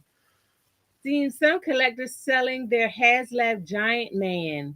The paint app on him aren't good in certain areas, and people got other issues. Says Blue Splash. Already problems with that? Wow. Socrates loves the Hershey's Kisses jingle one. It's a favorite. Yeah. Yeah. And again, that's a classic. We all remember. They played that one for years and years. They played that one for a very long time. And again, it's on my collaboration. Yeah. I know. I'm just like, well, you got shoehorning that in there. I know. Well, I put a lot of work into putting that one together and not getting into trouble because, you know what I found actually, because I had some of the long distance ones in there, right? The ones where it's like you got there's one where the old woman got a coupon book for long distance phone calls from AT&T, because you remember in the 80s you used to have a separate long distance provider. Any of those long distance commercials, I kept running into roadblocks with YouTube because they're banned almost everywhere. So it give me a thing. It says unfortunately because of such and such, and they tell you the timing. It's banned in the following countries, and it's a list of like 150 countries. No kidding. And the commercial, every one of them was an 80s long distance commercial. Oh, wow. I'm like, what the hell is up with that? Johnny says, remember James Garner and Marriott Hartley? Yeah, the Polaroid camera commercial. And then he would give her the camera, a Polaroid camera, and then she was like, don't you work for them? Don't you get these for free? And John Garner's like, I remember that. I had one when I was a kid back in the 90s. Lynx had a Hess truck back in the 90s. Nostalgic says, marketing sells feelings, desires, the lies sold that by having the product, you'll get a better life, love, prestige. When I bought a car and all I wanted was a reliable car, I got a Honda. Yeah. And you didn't expect that Honda to drive up mountains in the snow and cross riverbeds, because that's not what you're trying to do. You just want to go back and forth to work, point A to B. And Lynx remembers the smelting snowman from Campbell's. Yeah, That's a classic. that one is on my commercial. And Nostalgic is talking about the 8 is Enough 2-hour Christmas special Yeah, 2 hours. where Grandpa Walton, who was also in the Mafu Oh, cage. that was that guy? Yeah, that was Grandpa Walton. Robbed their house on Christmas because he needed the presents. Why else would you rob somebody's house? The granddaddy robbed his kid's house? The actor. I know. Robbed 8 is Enough. Best Christmas special I've seen is Alf. From a TV show, the Alf Christmas special, and the show was terrible, but the Alf Christmas special is a heartbreaker. And he says the really unrealistic thing is the family bails the thief out of jail and invites him over for Christmas. See, that's ridiculous. That's because it's 8 is Enough. And Socrates wants to know if we remember the Pac-Man Christmas special. Oh, God. Yeah, because it was a Saturday morning cartoon at that time. Yeah. The Pac-Man. People have to blow dry Giant Man's hands to get the fingers to bend. They have the quality of $25 Legends. The way the plastic feels like is wants to break. Yeah, and that was one of their hey Melody, funds. How are you? Oh, Melody good to see is you with again. us Again. Yeah, that's one of the Socrates' wife. Mm-hmm. She says that was one of their HasLab like crowdfund pieces, right? But I thought they would have learned their lesson by now. Well, they've already, especially after what happened with the Sentinel, and his knees won't stay straight. He keeps falling over. Munin says just what Hasbro needed, a problem with HasLab. And this to the lawsuit from investors, job cuts, and the toys at Ollie's. They're doing great business. Yeah. Wow. Exactly. Link said the Polar Bear Coca-Cola commercial. Remember the early ones where the bears fall off the mother and give them a Coke. Hey, Gilgamesh, how are you? Us. Yeah, I do they still do the polar bears? I don't know. I know the polar bears are CGI now. Well, they always were. Yeah, they were always but, CGI, but the quality's changed. Yeah, over the years. It looks more fake. Yeah, for some reason it's gotten worse. Yeah, it's like before you always knew they weren't real, but it looked better. So I don't know. That's why I joke about how like Terminator 2 and Jurassic Park from the early 90s have better CGI than anything modern. And now they spend hundreds of millions of dollars on it. It doesn't make sense. Yeah. See, all you want is reliable cars. Great. Lasted the last 11 years. Mine is 18 years old. Works great. Yeah. All you got to do is take care of a car and it'll take care of you. Yeah, hopefully. Johnny says Michael Landon Christmas commercials for Kodak. That's right. I think I have a few of those on that collaboration as well. Yeah, John loved the commercial. Was the family trying to call long distance to their son in college, having to both talk like speed talking an entire conversation. That sounds familiar. Because you had to pay by the minute. Yeah, it was by the minute. Frank and Frog, Jingle All the Way is a good Christmas movie. Cheesy and over the top. That was what makes it good. Was that the one with Sinbad? Schwarzenegger and Sinbad, yeah. Yeah, it's goofy, but and it's they were right. fighting over that toy. Mm-hmm. They couldn't find the action figure anywhere. It would have been cool if a company had actually made that action figure. They did. Oh, they did? They did make it, and then Funko reissued it a couple of years ago. Melody watches a lot of 70s and 80s news and commercials, or just people shopping at Black Friday sales in the 80s. And Johnny wants to know if you're baking for. That's a great question. Are you baking for Christmas? I baked for Thanksgiving.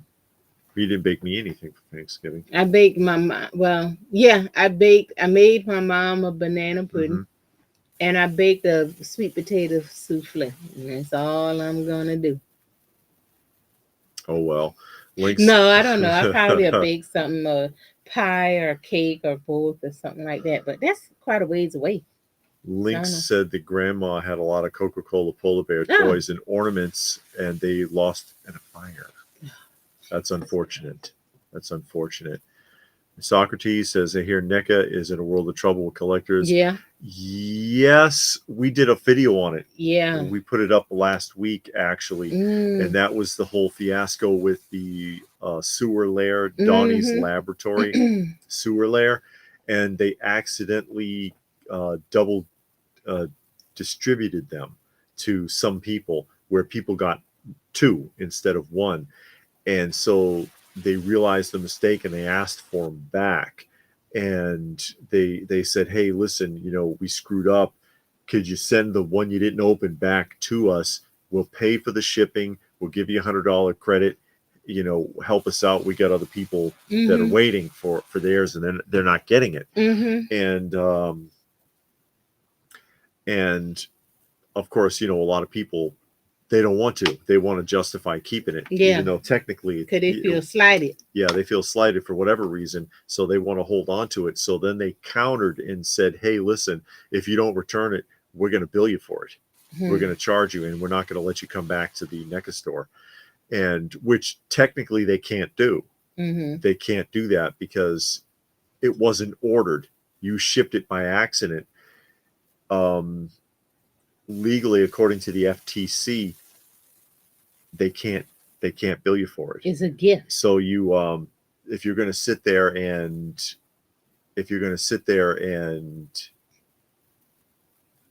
threaten people by saying, we're going to bill you and we're going to throw you out. I mean, yeah, they can throw anybody out of going to the NECA store, and that's fair enough, because people are like, oh, you can't tell them that if they don't send it back.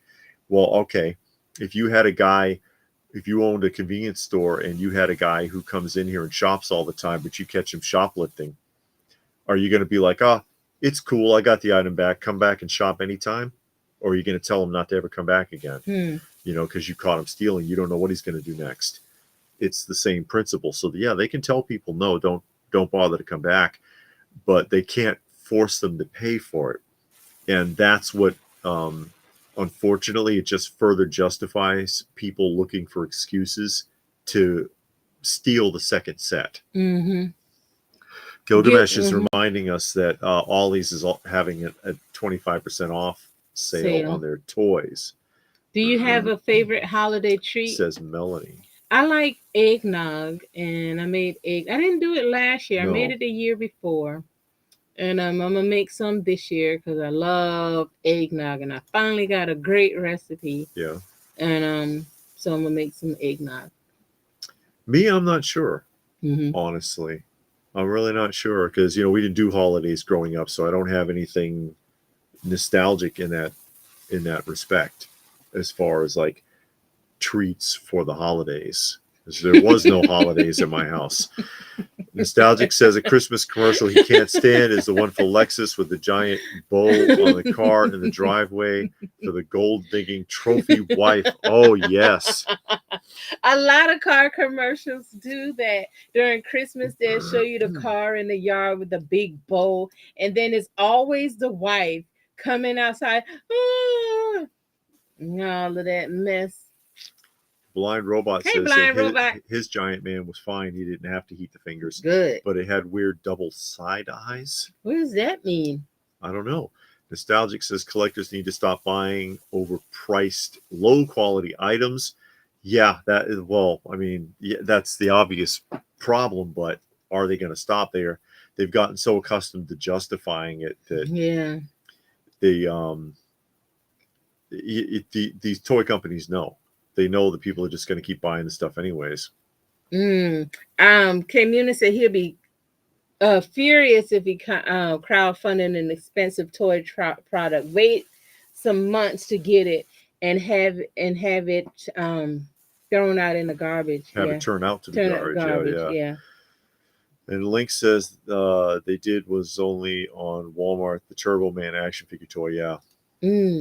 Nostalgic says he's very suspect when many of these companies sell pre-orders using renders. What's renders? Well, they show you a computer image of what it's supposed to look like. Yeah. Fred Claus. Melody says Fred Claus is a good film with Paul Giamatti. I don't know if I've ever seen that one. I don't think I've seen Fred Claus. Yeah, Jingle All the Way. Arnold and Sinbad. Yeah. 80s Kellogg's cereal Christmas commercials. Renard says that he used to like. How funny would it be if Hannah turned up at That wouldn't be funny at all. That'd break a lot of No, a hearts lot of if hearts. HasLab stuff started turning up at Ollie's. Melody wants banana putties. Yeah. My Wants banana mom's gonna pudding. be eating that until it's gone. I don't Yeah, eat banana because I don't pudding, eat it but either. I'm not a fan of bananas. mm-mm, So she'll have to mm-mm. bake me something else. Yeah. Hint, hint, wink, wink, nudge, nudge. Um, Lionel Playworld. I've never been to a But Lionel isn't Playworld. that just Toys R Us? No, Oh no I don't think no no so. no No, no! no. Jeffrey is at Toys R Us. I've heard of Lionel's Lionel Play Playworld. I've World. heard of it too. I've never I've seen one. never seen one Yeah, though. Yeah. HasLab question: did anyone have to tighten the Sentinel knees twice, or was it a one-time he's fix? asking Yeah, I know. other people. I don't have one. I Mm-hmm. don't have one of those. And Johnny plans on cooking a turkey by himself. Okay.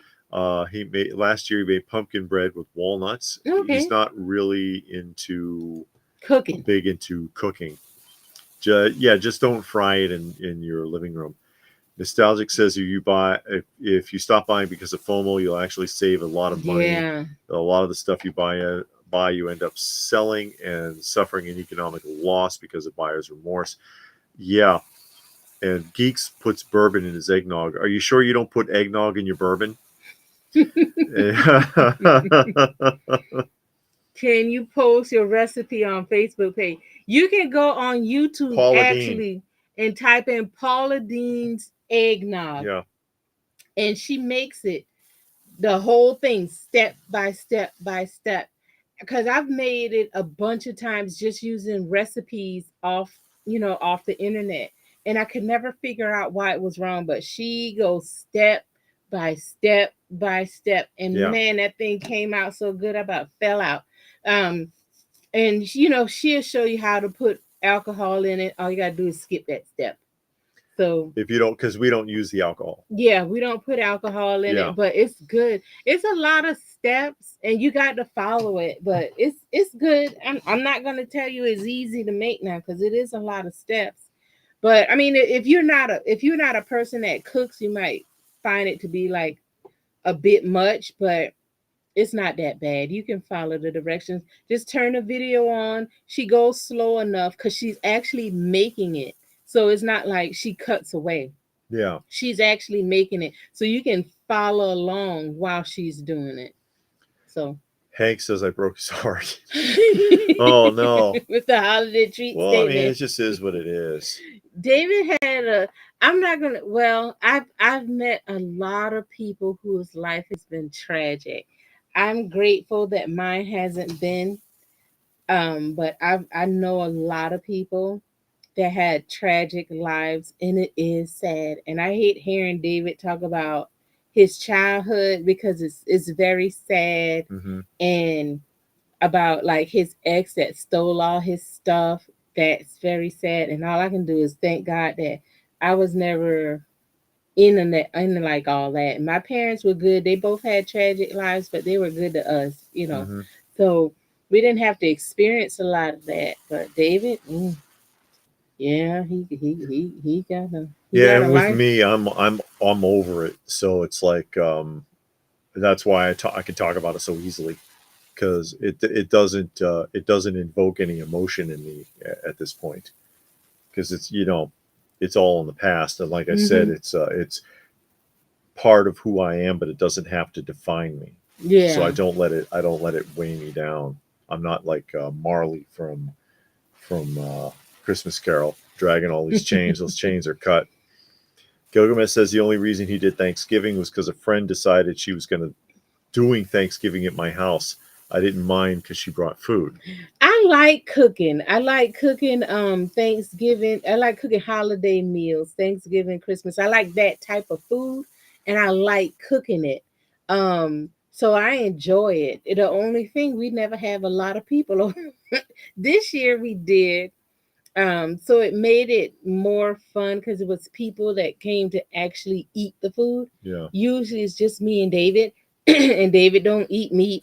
So then I end up cooking this turkey, and me and the cats eat the turkey, and David eats his plant-based whatever. Yeah, the kitties love it though. Yeah. Nostalgic says he's having trouble with StreamYard screwing him over. Restreams no better. They're all sticking it to us. Yeah, and then the prices keep going up. Yeah. And Munin says, yeah, no birthday, Christmas always bums me out. Talking about me. Yeah. That's all right. You know, it is what it is, like I said. Yeah. Poor David. Never had a traditional Christmas. Not even right. At least a child have something to feel good about. Yeah. That's why I did it for my kids, you know. But for me, I don't have that tradition. And Blue Splash said some of the collectors are in love with Marvel Legends. They never learn, unfortunately. And Gilgamesh says Musk will buy Hasbro. I think he's just messing. I think he's just messing with people. I think so too, because I've heard that. I've heard that this week, but I think he just did that to kind of stir people up. I finally saw a Super 7 Old Ring Joe in my Target the other day, and I have to say I wasn't a huge fan of the figure. Something looked weird about it. Stone Sour's donating. Made a donation to the channel. Thank you, Stone Sour. And he wants to know, is Die Hard a Christmas movie? Yes. And so is Rambo. What Rambo? The first one takes place on Christmas. Did it? If you are paying attention, there are Christmas trees in the sheriff's office. I don't remember. Yep. I mean, I saw the movie. I don't remember it's on Christmas. So the dude is locking him up on Christmas for vagrancy. And that's well, really, it was Rambo was fine. He was calm with everything until dude started trying to beat him. Oh. That's what set him off. That one cop with the club. Blind Robot said it came with iPlate changeouts. 2 are the same. Hasbro said December they will ship the right ones. Oh no, come on. There was a car with a bow on it. I make Socrates take it back. Can't afford the car payment. Yeah. I know that's right. No kidding. Nostalgic said KB and Lionel were toy stores in the same shopping malls. Lionel also had a standalone superstore. Okay. KB I remember really well. Socrates, why do you think a lot of toy collectibles are showing up at discount stores? Because they overproduced more. If they're showing up at discount stores, more was produced than the big retailers, the big box stores ultimately ordered from the toy companies and never ordered a second wave. So they sat in those warehouses, and Hasbro and Mattel and everybody are like, oh shit, we need to get rid of this stuff. Because the space is often worth more than the product. So if they made 100,000 units of something, just hypothetically speaking, and Walmart and Target, because those are the big ones now, only order 50, then they got 50 still sitting in the warehouse, and another shipping container is coming from China with wave 86 of Black Series or wave 944 of WWE wrestler figures, or however many goddamn things they're putting out now, that they're like, we need to clear out the warehouse because we're going to need the space. And then Ollie's is like, yeah, we'll give you $1.50 a piece for them. And they've got to do it. They've got to get rid of them. Munin says if Hasbro keeps being plagued by all the issues, they may actually go under. I think they really do. All of the toy companies, every last one of them, just need to take a break for a while. Excuse me. And really just revamp what they're doing, because what they're doing right now is not working. They're putting out stuff and people aren't buying it. Every time a new movie come out, they make figures, they put it out. The movie's not good, people aren't buying it. They on the Star Wars trip, people are out of Star Wars. They got all this G.I. Joe, people don't want it. I mean, they just keep making all this stuff, and it's like people don't want that, and they're not addressing their issues. It's like, let's just put more product out there, overwhelm the people, and they'll forget about the quality control issues. And it's like, no, stop. They're revamp. Trying to feed off of that completist attitude that a lot of people have. Yeah, and then I mean, who was it? Hasbro or Mattel just took a big hit with the windowless boxes, and then that lasted for Mattel. like No, Hasbro did that. That's yeah, right. one of Hasbro them did that. did it, and then they had to go back and put the windows back on it back. because people were upset about that. It's like, Yeah. dude, quit trying to be all like socially conscious and just make the figures. Well, it's stupid anyways. Oh, we're saving plastic. All your stuff's made out of plastic. The hell are you talking about? Nostalgic says they have a Toys R Us in Canada. It'll never be as good as it was in the 80s. No, no, and it wasn't anyways, and that's part of the reason why they folded up. Keep in mind, by the mid 90s, Toys R Us wasn't Toys R Us anymore. Yeah. It was a furniture store. People forget this, and Yeah. they're all nostalgic. Oh, bring back Toys R Us. No, you don't want Toys R Us to come back, because what you're remembering is the childhood Toys R Us. You were still clinging to that memory even while Toys R Us was still here. In reality, the toy and video game department barely made up 20% of the store anymore. The rest of it was baby furniture, baby clothing, formula, diapers, all of that kind of stuff is what was in there. And the toy department was reduced to about 20% between video games and toys. And of the toy department, only about maybe 3 aisles had action figures, and the rest was bicycles and baby toys and balls and stuff, things you weren't interested in anyway. It stopped being a toy store in the mid 90s. Yeah, it's the Paula Deen's homemade eggnog. It's about what 30-40 minutes long, something like that. And I watched it because I typed in on YouTube, and I'm like, somebody got a recipe out there, and I saw that, and I was like, why is it that long? So I watched it first. Because she does the whole thing, and she did the whole thing, start to finish, every step she did.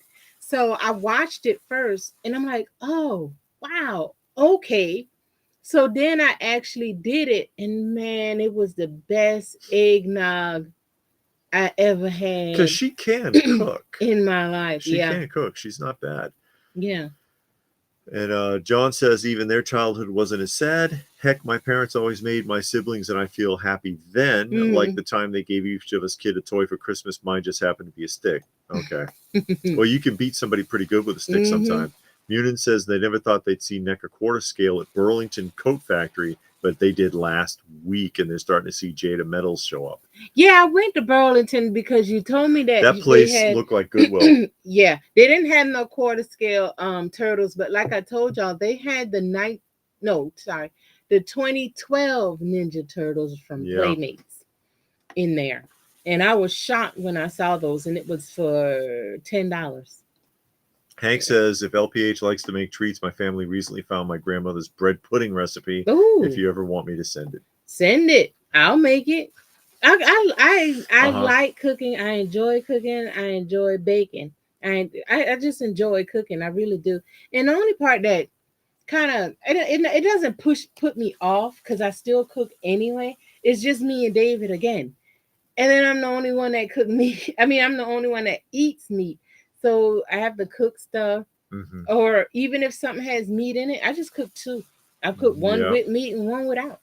Johnny says in the past, some doors you just need to close and never go back. Sure. I know that's right. That's why you burn a bridge, so you won't cross over. I know. Gilgamesh says when they talk about childhood, people say it must have been sad, but I just say it is what it is. No reason to let the past define the future. Yeah. We'll catch up a little here. Socrates says good. It shows a lot of maturity on your part talking about me. Yeah.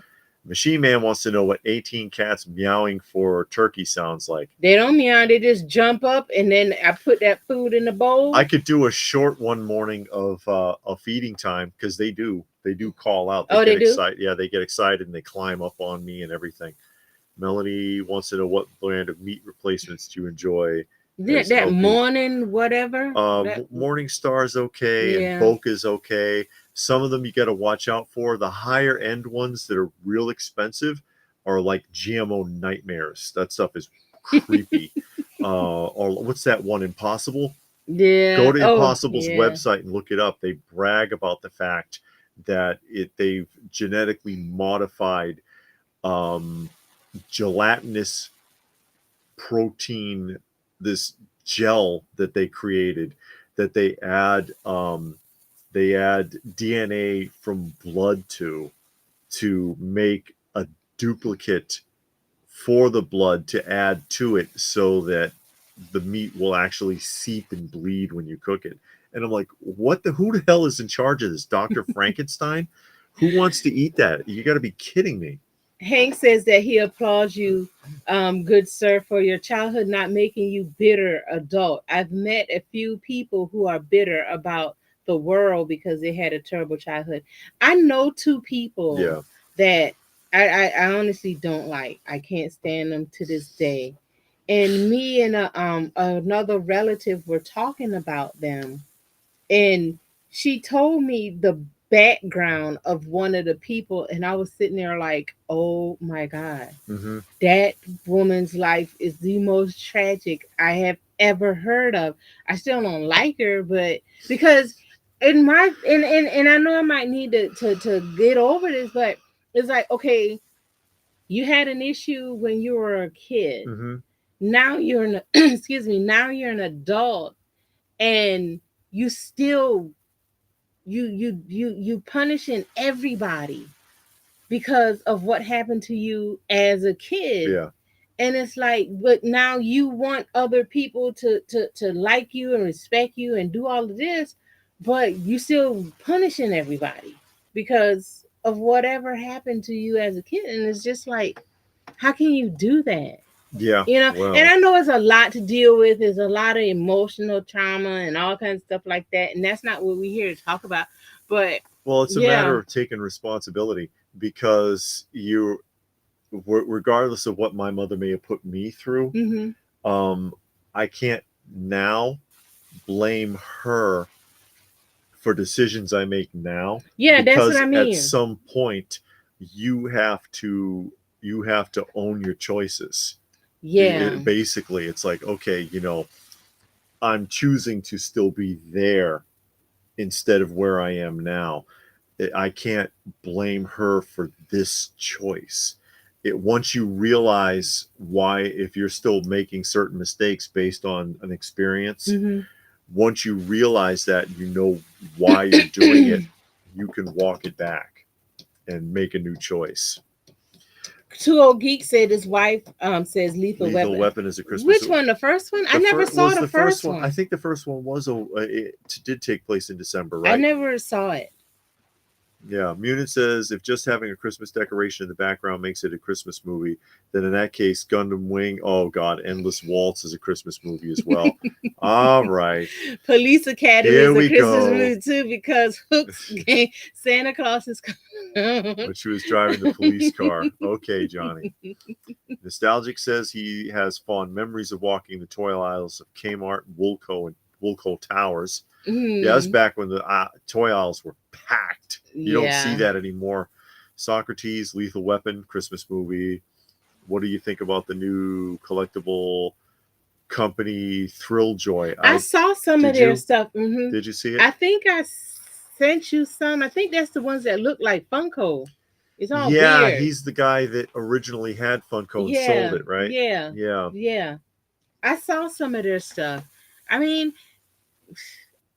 maybe not now, but you know how sometimes you wish you had got in on the ground floor of something. Oh yeah. Like when Funko first came out, if you got on the ground floor, you would have had some gems Or because it like would still be expensive now. Bitcoin when one coin was $30. Yeah, now it's $98,000. Yeah. Nostalgic says he's ready for Big Lots to go out of business. Fabio has joined Hey us. Fabio, how are Glad to see you? you.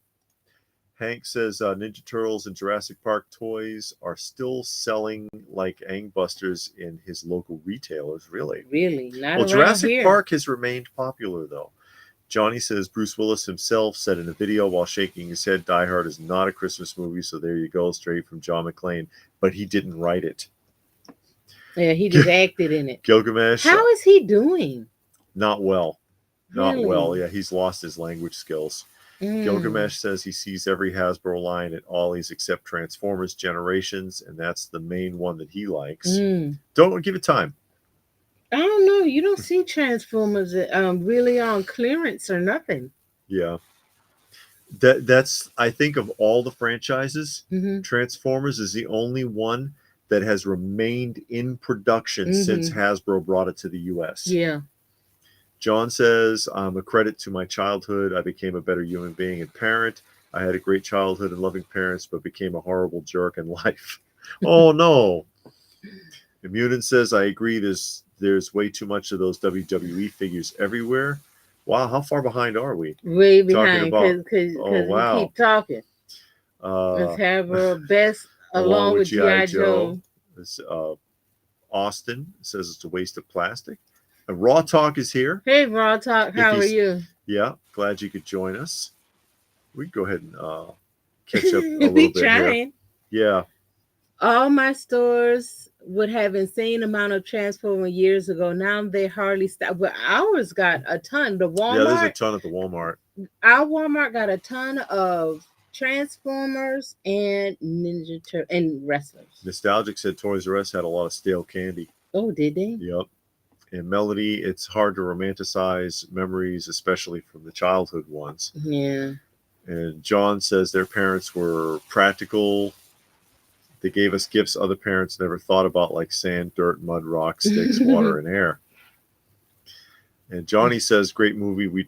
Great video we did on the movie theaters. They predict theaters will completely go away in his lifetime. I think R.I.P. Toys R Us and Barnum and Bailey Circus. I really do think movies are gonna go away. The whole movie theater thing, Yeah. because people are streaming now. Everything is just, who is that? Glaive of Crow. Hey, great. The Glaive, which The they Glaive. never officially made a Glaive. Mm. A Glaive prop. I know a lot of people would love to see one of those. It's that thing that you saw the movie Crawl. It's like a 5-pointed star thing, and knives would come out of it and you'd throw it. And Atari had a really shitty video game based on it. Hey, Richard, how are you? Richard Smith, Christmas Traditions, is listening to Perry Como's Seasons. Really? You're like the first person on vinyl. I see Perry Vinyl Como is awesome. all the time, and I'm like, who in the world listens to Perry Como? Well, obviously Richard does. Somebody does, because Yes. his records are everywhere. If I collect Perry Como, I would have the whole thing, because I see him Because all if you go the to time. like the thrift store, you're going to see polka. You're Yeah. going to see gospel from people you never heard of. Yeah. Perry Como, and Yeah. there's another one, another Who guy is that's it? always there. I can't That think sing of him. along guy. Yeah, the sing I along can't remember guy his is name. always there. And anytime you buy a lot, or you see a lot on Facebook Marketplace and they flip through, he's in there. Yeah. And it's like, what, did everybody on earth have Perry Como at Yes, one they point? did. Basically, if you want a movie to be a Christmas movie, who's to tell you it ain't? That's It's right. whatever you want it to be. Santa says it's a Christmas movie. Yeah, Gremlins is a Christmas movie. I think that's billed as a Christmas movie. Yeah, I believe so. I can't even, he's too big. I can't even hold him up here. Food since the 80s. Ever ate chicken nuggets or fast food? We have all been eating. That's true. Yeah. Everything is genetically modified. All of the vegetables and fruits that come out of the grocery store. Yeah, it's scary with no now. flavor. It all tastes scary. like water. Tastes like water. Gilgamesh, I think part of the reason I buy so many figures now, because I had hardly any when I was younger. Yeah. I know that feeling. That's why I think, well, okay, for me, I can say with honesty, that's why I buy a lot of the figures, because growing up, we didn't have toys. Sure. Me and David was at the flea market today, and we saw some records. Radios. And I'm like, I think I had that radio. That's the only thing my parents bought us, was radios, bikes, and clothes. That's it. It wasn't toys. They didn't buy toys. Gavin. Hey, Gavin. Likes the annual Doctor Who Christmas special. Oh, I don't watch Doctor Who. I tried to watch it with David. Well, I couldn't get into that. Well, yeah. My two doctors are John Pertwee and Tom Baker, though. Those are the ones I grew up with, and they're my favorites still. And I like their acting better than anyone else's, personally. So Fabio says he loves eggnog. You got me looking for homemade eggnog recipes now. Go on YouTube and look up Paula Deen's eggnog and follow it to the letter. Yes. Just follow along. While she cooking, you cook. I'm telling you, that is the best eggnog. It is so creamy and thick. Oh my God, it's so creamy and thick. It is good. Okay. It is really good. If you want eggnog, do the Paula Deen one. You will not go wrong. Johnny says that this is a Christmas movie because he can see Santa behind him. Behind me, yes. Raw Talk, Raw Deal Yeah. is here. Oh, okay. Uh-huh. Gilgamesh said the problem with movie theaters is other people. No Yeah. one knows how to turn off their phones or be quiet or sit their butts in the seat Yeah. and not get up 50 times and wander around. Dave cheerleading. Oh, talking about someone else. Oh, okay. GoBots have their own movie franchise. They won't because Hasbro bought them too. Oh. Hasbro owns the rights to GoBots now. That was the best way for them to shut it down finally. I think so. Yeah, Socrates, or it'll morph into something different. Because we've already seen this happen. Yeah. How many people do you see buying train sets? Oh, Hey, Dragon Lover is here. Train sets or cap guns or wind up tin toys or tin robots. All of that has faded away. Some of it's still really valuable now, but modern children aren't looking for that stuff. And Melody says it isn't Christmas till I hear Elvis's Blue Christmas. I almost bought an Elvis record today, and that lady made me mad. I just walked right on off because she started getting out. Oh, this is a collectible. It's worth hundreds on the internet. Then you need to sell it on the internet. Yeah, go sell it online. Don't bring out this raggy jacket and scratched up record to the flea market and tell me that it's worth a bunch. Yeah. And you must be a record collector. It's a collector's item. Yeah. So you know what else collects? Belly button lint. Yeah. There are people that have jars full of toenail clippings. They're collectors too. Munin says, I think toy collecting will continue for a generation or two more thanks to anime. Okay. I don't know. Yeah. I don't know. He's big on that anime, but I don't know. I mean, I don't know if anime is as as many people buying it as you think. I mean, I know a bunch of people not the paraphernalia. Yeah. Rather, they or merchandising. Watch it. Like the people at work, they watch it. They don't read the books. They don't buy the toys. Yeah. They don't buy the DVDs. They watch it on the various apps. Or they read the manga. Food tastes weird to me. Melody says it's not just me. No, it's not just you because it's all changed. It's all changed, especially as they removed sugars and replaced it either with artificial sweeteners or corn syrup. It doesn't taste the same. Black Christmas was good. I saw that. With Margaret Kidder. Oh, yeah. It had Olivia Hussey in it, too. Yeah. Link says, your number one Christmas movie or special. That's hard to say. Actually. Okay, Fabio, I hope you enjoy it. Let me know how much you like it. Yeah. The Charlie Brown Christmas special. Mm-hmm. Oh, we did a video on that, actually. Best Christmas specials. Yeah. The Alf Christmas special is surprisingly good. Yeah. The Grinch. The Grinch one. The Grinch with the Grinch also has a Halloween one that we just saw last year for the first time. Boris Karloff. The Fat Albert Christmas special is probably one of the best. That's a tearjerker. Austin says last time they went to a theater to see Deadpool and Wolverine, I wouldn't be surprised they shut down all movie theaters. Yeah. Not very busy, huh? Mm-mm. Johnny says it isn't Christmas until he sees George C. Scott as Scrooge. Surprisingly good American Christmas Carol. Yeah. Starring Henry Winkler, the Fonz, showing that he can actually act because that was well done. Out of Sight, did you ever have pudding eggnog? No. I've had eggnog smoothie from Smoothie King. Yeah. And eggnog ice cream is good. And eggnog cream. The cream for your coffee.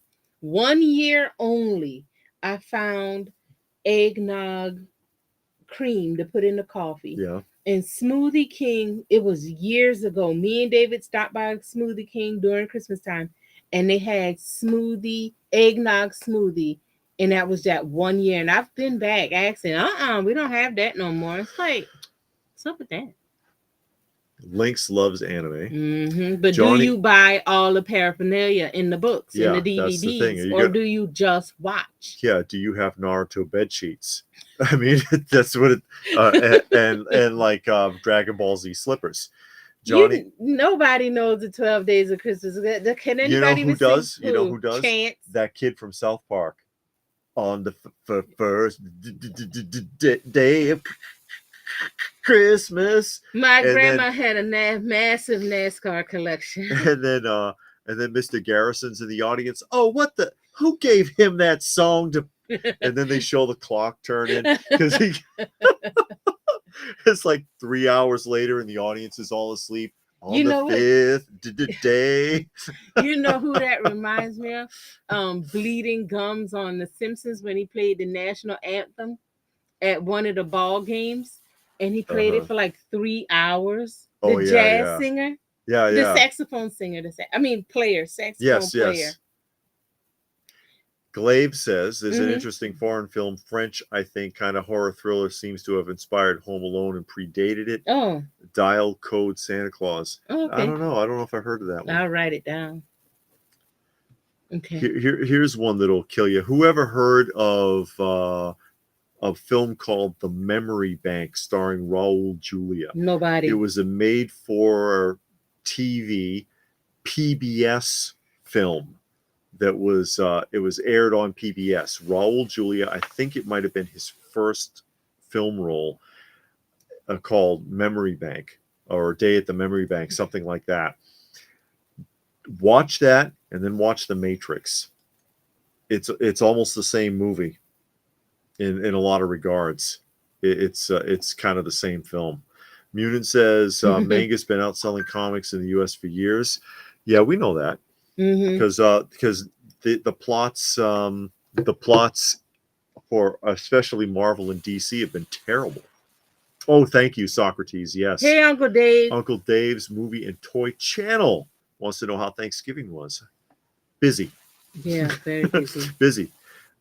Kitties ate a lot of turkey or chicken. Oh yeah, Emmett was Otter's really good. Christmas special, of course. Yes. Jim Henson's Emmett Otter aired originally on ABC. That one was. I have that on disc. It's a good one. My sister that I wasn't, Linda Carter, that I had a date with in the Wonder Woman costume, but rather some receptionist who worked at my dad's office. Either way. I see. Melody says he doesn't like the Grinch because he was mean to the dog. I'm weird, though I don't like Elf either. But yeah, it's all right. I didn't care for Elf. He was mean to the dog up until the end when he had the change of heart. Then he was good to Max. Elf was okay the first time, but I can't see it no more. I don't mind Elf. Elf is all right. The first time. After that, it was just annoying. He was in Oz. Not Oz. No, he was The Wiz. The film adaptation of the musical. And Melody says 5 golden rings. There you go. Legend says might be late, however, glad you're online. Yeah, glad you could make it. Glad you could make it. Johnny says it ain't Christmas until you listen to Burl Ives. Until you listen to the Temptations, Silent Night. Oh yeah. I don't know about that. Okay, Link has figures, posters, DVD, and Blu-rays, but no body pillows. Plushies. No body pillows. No jewelry. Austin says they don't even show the Charlie Brown special. No, none of them. It's on Charlie Apple Brown. TV. Yeah, Apple bought all of that. Yeah. They bought all of that, unfortunately. And Frankenfrog says Trains, Planes, and Automobiles is a good Thanksgiving movie. You know what we forgot to listen to? I remember that film. We were supposed to listen to Alice's Restaurant. That's a Thanksgiving song. Yes, it is. Technically. Alice's Restaurant by what? Arthur Guthrie. Arthur Guthrie. And it's a good song. It's a take on a true story. It's his embellishment of a true story, and it's actually a war protest song if you read between the lines. But it's one of the biggest impact songs out there, and it flies under the radar. People don't even know it exists because it was done in the 60s. It was done originally as on a radio show live. Arthur Guthrie, back when musicians had talent, he just did it. And he made it up as he went. And it was so well received. They asked him if he could come back and reproduce that, which he did. And they recorded it, and it ended up that jumped off his recording career.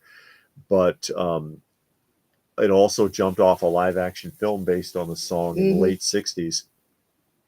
And the song would traditionally be played on basically every FM radio station at least once on Thanksgiving, all the way up until whenever satellite radio came out. It's huge impact, but it's a fun song. It really is. And it's long. The whole one half of the album is that song. It's like 16, 17 minutes long.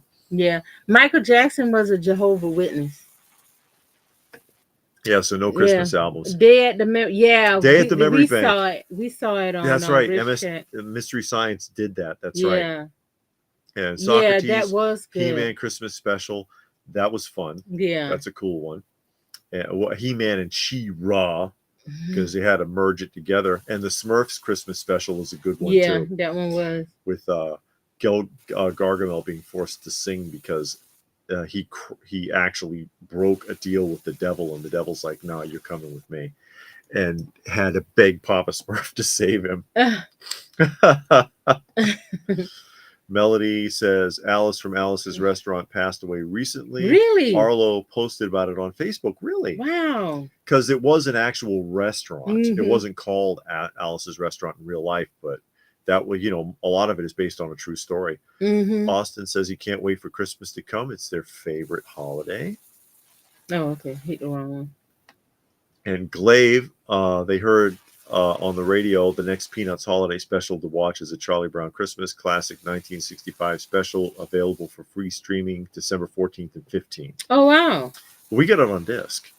But I mean that they even announced it because they were trying to ban that movie for the last few years. They're trying to ban all of those specials, Charlie Browns, primarily because of Lucy. Yeah, bullying. That Lucy bullies people, and particularly Charlie Brown, which is true. But the point is, and which is missed by these people that say this, who probably never even seen it. That's what gets me about this. Have you ever seen it? Do you really understand what's going on? Charlie Brown's under a lot of pressure, but he perseveres. He still presses through by the end. Or, he almost gave up in the Christmas, but then, Linus brought him back, talked to him and brought him back. He always bounces back, or he always pushes through anyways. And that's the point. Life is always going to grind you down. But you've got to, or as Rocky put it, it's not about how many times you get knocked down. It's about whether or not you get up. Yeah, but golly, after a while. Because I remember when I was a kid, Lucy used to wear my nerves out. And I'm just like, oh my God. She was just unbearable. Yeah. But she's mean. Yeah, she was mean. Except with Schroeder. Yeah, and Schroeder, and that was the only part that kind of made it okay. Schroeder would give her the cold shoulder, would ignore her and everything. So it kind of was like Charlie Brown's payback. Yeah. You know what I mean? Her sweet baboo. You can either watch it on your browser on the Apple app. Okay. Link says got some deals on cheap anime figures at Ross. Oh, okay. And Melody, Alice was a real lady. Yeah, real lady, real restaurant. Real restaurant. And I never liked the Honeymooners. Yeah, Johnny with Glacky Gleason actually broke the fourth wall and came to the front and spoke candidly to the live audience. Yeah, I never cared for him. And hey, I don't know that name. Shy. He says, "How are we doing? We're doing fine. good. Hope you're doing all right." And G.I. Joe Dave, straight from the pit, says Cobra Claws Are Coming to Town was a great cartoon Christmas episode from G.I. Joe. I don't remember that. A Real American Hero. I don't remember John that says one. Charlie Brown is the hero of everyone who ever had it rough. Yeah. Because he bounces back. He sucks it up and bounces back. It's not easy. It's not. No. But then nowadays kids don't have no bones in them at all. Yeah. They're just sorry and Oh, weak. Johnny corrected my paraphrasing of Rocky there. Oh, okay. It's not about how hard you got hit. It's about how hard you can get hit and keep moving forward. That's how winning is done. Oh yeah. That's how it's done. Yeah, that's how it's done. And Melody, I reminded him of the Chumbawamba song. I get knocked Knocked down, but I down, I get up get up. again. Yep. I There get you knocked go. down. I I, get up again. Never gonna keep me down. oh no, that's a one-hit wonder. Hey, where are we now? Probably on tour, like everybody else that shouldn't be, like Frankie Valli. Yeah, Frankie Frank. Valli is on tour, and the Four Seasons. Frankie Valli, I mean, lip syncing, he doesn't even move his mouth anymore. He just kind of holds a microphone in front of his face, and people are like, "Nah, he ain't singing. Can't be. Mm-mm. He's I not." saw the video. It was so sad because I like Frankie Valli in the Four Yeah, Seasons. yeah. There's a lot of And hits there, man. Wow, yeah, they had a lot of and first, hits. I was listening to it, and it was supposed to be like, a video from a few months ago. I'm like, wow, He sounds his great. yeah, his voice still sounds like 50 years ago. Yeah. And then, I was listening to it, just listening, and then the person was like, he's not even moving his mouth. And I'm like, huh? What? And I look, he just up there with the microphone in his hand.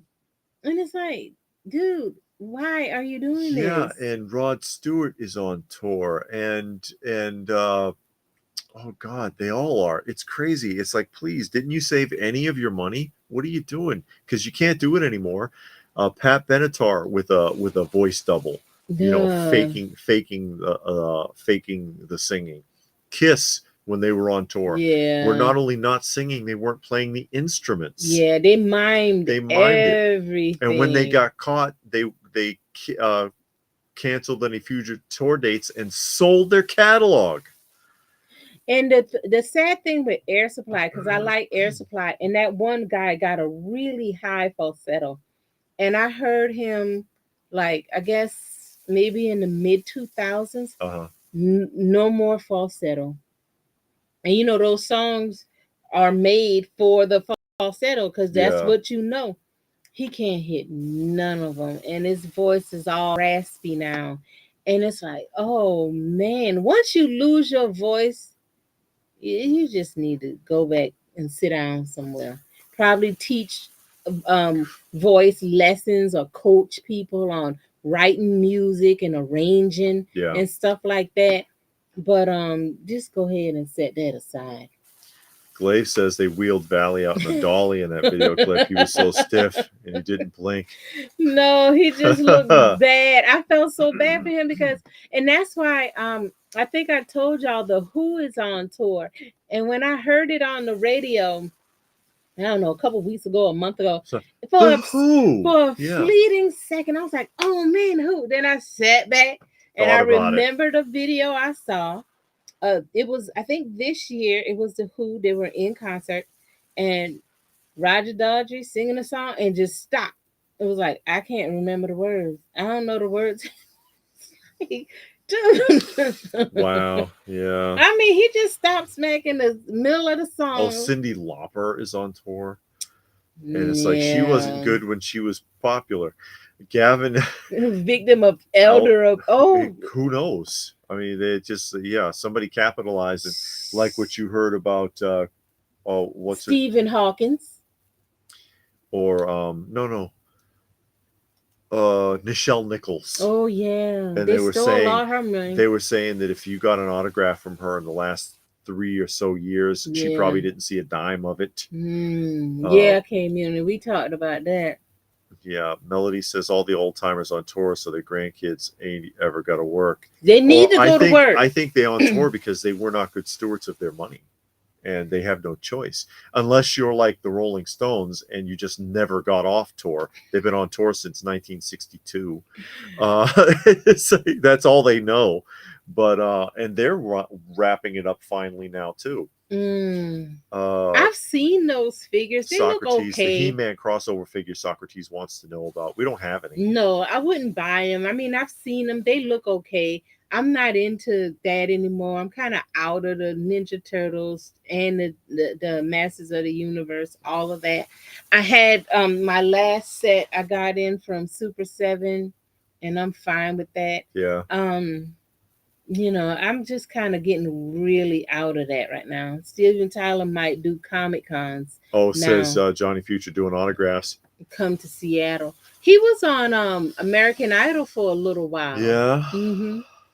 Munin wants to know, how does Kiss have fans? I heard them once and would have rather been hit by a train. They were awful. Yeah, there's a lot of people that have really bought in with Kiss. You know who's on tour on doing autograph circuit? Mm-hmm. You'll never guess. Who? Rosie O'Donnell.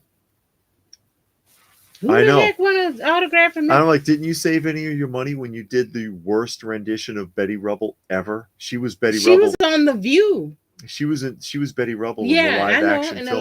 And I'm like, Betty was always the sexy one. Why would you cast Rosie O'Donnell? Because they want to make her gender neutral. I guess so. That was in the 90s, though. I don't know. Gunshy wants to know, are you a vintage G.I. Joe collector? Yes, he is. Oh, he's asking Chance. Oh, he asking Chance, not you. Yeah. Melody, do you listen to current artists? No. No, I don't. They're no good. And that's the mistake. Hold on. Okay, go ahead. That's the mistake right there, Melody. I'm going to fix this for you. This is where's the problem in this sentence? Do you listen to any current artists? Stop. Calling them artists is part of the problem. I'm serious. An artist can create or is creative. Yeah. Modern musical performers. Mm-hmm. I don't even know if you want to call them performers. Are not artists. No. Because they are not creative and they do not create. There's a difference, okay? You have the circus and you have the sideshow where the geeks are. Let the right? sideshow begin. Yeah, the circus has artists because they are very talented and they practice all day, every day to not screw up. The geek show on the side, where you got the guy with 3 arms and the guy with 5 eyes, they're just freaks. They don't have to do anything except sit there and look weird, and you pay them anyways. They have no talent. They're just weird.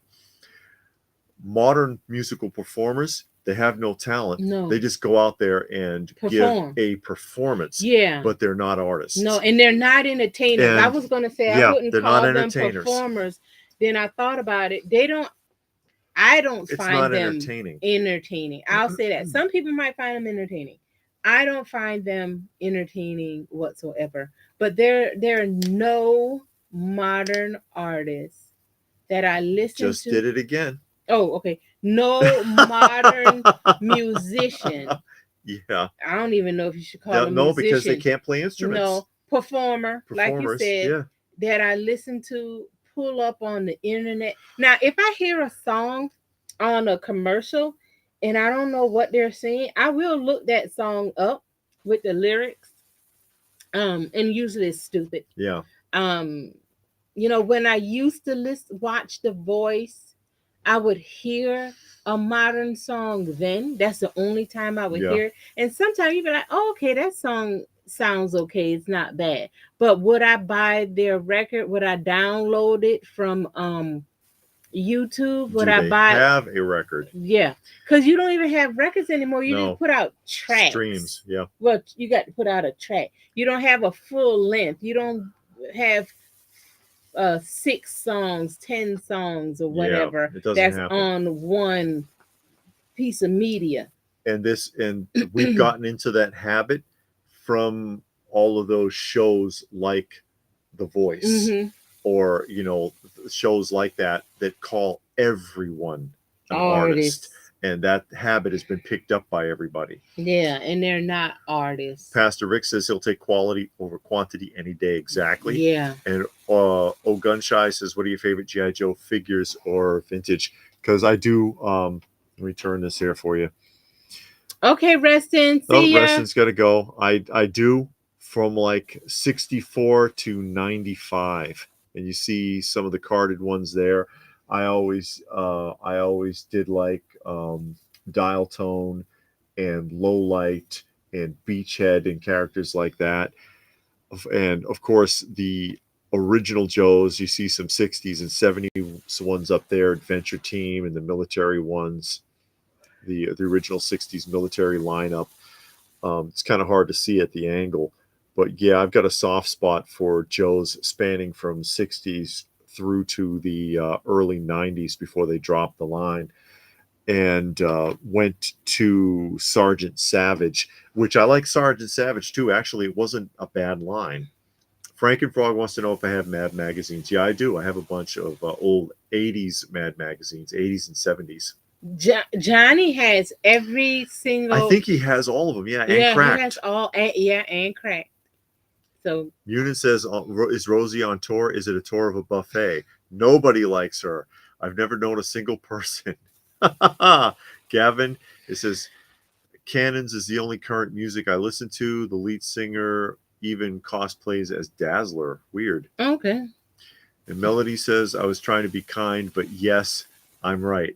Well, it's just people are in the habit of making that. I wasn't picking on you, Melody, but everybody says artist, and I'm like, no, it's not. Serpenta Air Chariot, David. Nope. G.I. Joe. Yeah, I know. That's the Prime One Studios Serpentor there that my wife gave to me as an anniversary gift once. Mm-hmm. It's amazing. That was an anniversary. It was. Okay. I got nothing on my anniversary that year, I guess. John says, Alf Finkelschnitz, still the greatest entertainer and performer. Anyone that can play a kazoo, rubber band, spoons, triangles, and bongo drums all by themselves is amazing. At the same time, 23 Mont says, is this your store? No, we do not have a store. We don't have a store. It just seems that way. No, we don't have a store. This is our private collection. Yes, and Blue Splash says, please hit the like button. Yeah, please do if you don't mind. And Johnny, of course, all issues of Cracked, and that's what I was saying. Mm-hmm. He has all the issues of Cracked. That's what he's been working on. Or YouTubers are content creators. Well, that's that content creators thing. That moniker comes from YouTube. They're the ones that started that whole content creators thing. And influencers. Oh, God. Yeah, I know. Frankenfrog likes Ice Spice. I don't know what an Ice Spice is. And 23 Monch says, nice collection. Thank you. Thank you. Yeah, it's been a lot of work and a lot of hustling, a lot of deals to over the years to build that up. Melody says, what are y'all getting each other for Christmas? Well, if that would be telling. See, if I told everybody else what I might be getting for my lovely wife, then she would find out early. Mickle says, back from outer space. What's good? Glad to see you guys are still streaming. Yeah, we're still on here for a little bit. Yeah. Yeah, we are still here hanging out. Here. And Chris Kringle is still back there. Mm-hmm. My new friend here, Chris. I still got to find a pair of glasses for him though. I think you can find them cheap. You need that. What's it called? That coat rim glasses, just the circle ones. Well, yeah, but it's only for the front. There are no stems because you can see there were no stems. Oh, because there's no stem? Yeah, see where the hot glue ends. So he didn't have stems. It was one of those things that just kind of rested on his nose. Oh, okay. You probably can find it on eBay. So I gotta look around and see what I can find to replace his glasses. Otherwise, Santa here is good to go. And of course, for anybody who's just tuning in, this is an old 80s store display Santa that I found at the flea market today. That dude just didn't even want. He practically gave it to me. Yeah, because I was expecting to be like, oh, I can't afford this, because old store displays aren't cheap when you find them. And then he was just like, no, I want, how about this? And I'm like, okay, sure, I'll take it. And I got him and I'll bring him home and he says hi. Yeah. He's 3 feet tall. 3 feet tall. Right now I'm working on Captain Simeon and the Space Monkey. Yeah, she just got two came in the mail yesterday. Yeah. And the 2002 Care Bears, they had a bunch of play sets. Yes. And then I have the Mego 70s Flash Gordon. I have I think 4. No, that you don't have the Mego, you have the Mattel based on the cartoon. Right. I want to finish that up. This is Captain Simeon. Hold on, Johnny. I'll get back to you. This is the Captain Simeon and the Space Monkey. It has this weird feature. Like these were made by Mattel, by the way. Yeah. It has this weird feature where you can turn the inner well to make them spin around. Mm-hmm. So these are pretty cool, and those are the three things that I'll work on. But that's it right now. Yeah. And all auditors that run up the government building doing recordings are the press. Now this is the Care Bears from the 2000s. Yeah, these that are made I'm by working on. Play Along is the company. All of them are a playset. They got all of them are a playset with two figures. So you have houses, you got the car, you got the boat, you got the submarine, the airplane, all kind of stuff like that. So right now, so far, I got 4 of them, and it's a lot in this playset. So I say I'll get like 1 or 2 a month. Yeah. Just do it like that. Pretty extensive. Yeah, it's extensive. Some of them are cheap. Some of them cost a little bit. Which robot you see in the background? I don't know. He got those Mazinger things there. He talks about them all the time. But, which one? Yeah, he said he forgot about those robots. He didn't say which one. Oh, the Mattel Shogun Warriors. Mm-hmm. They're like 2 feet tall. Maybe I could put Santa behind them. Mm-hmm. We do have some autographs from like wrestlers. David got some from movie stars. Like Buck Rogers and Star Trek and some things like that. No athlete. Well, I guess if wrestlers are considered athletes, I guess. So yeah. But we do have a few. Yes. Yeah, and she's got the big one with the Undertaker with the original with the play button yet. What's that? Speaking of YouTube, have you all gotten a play button yet? Must be for so many subscribers. No, I don't know what a play button is. So I think we can safely say no. Mm-hmm. I'm giving Melody the same thing I gave her last year. Yay!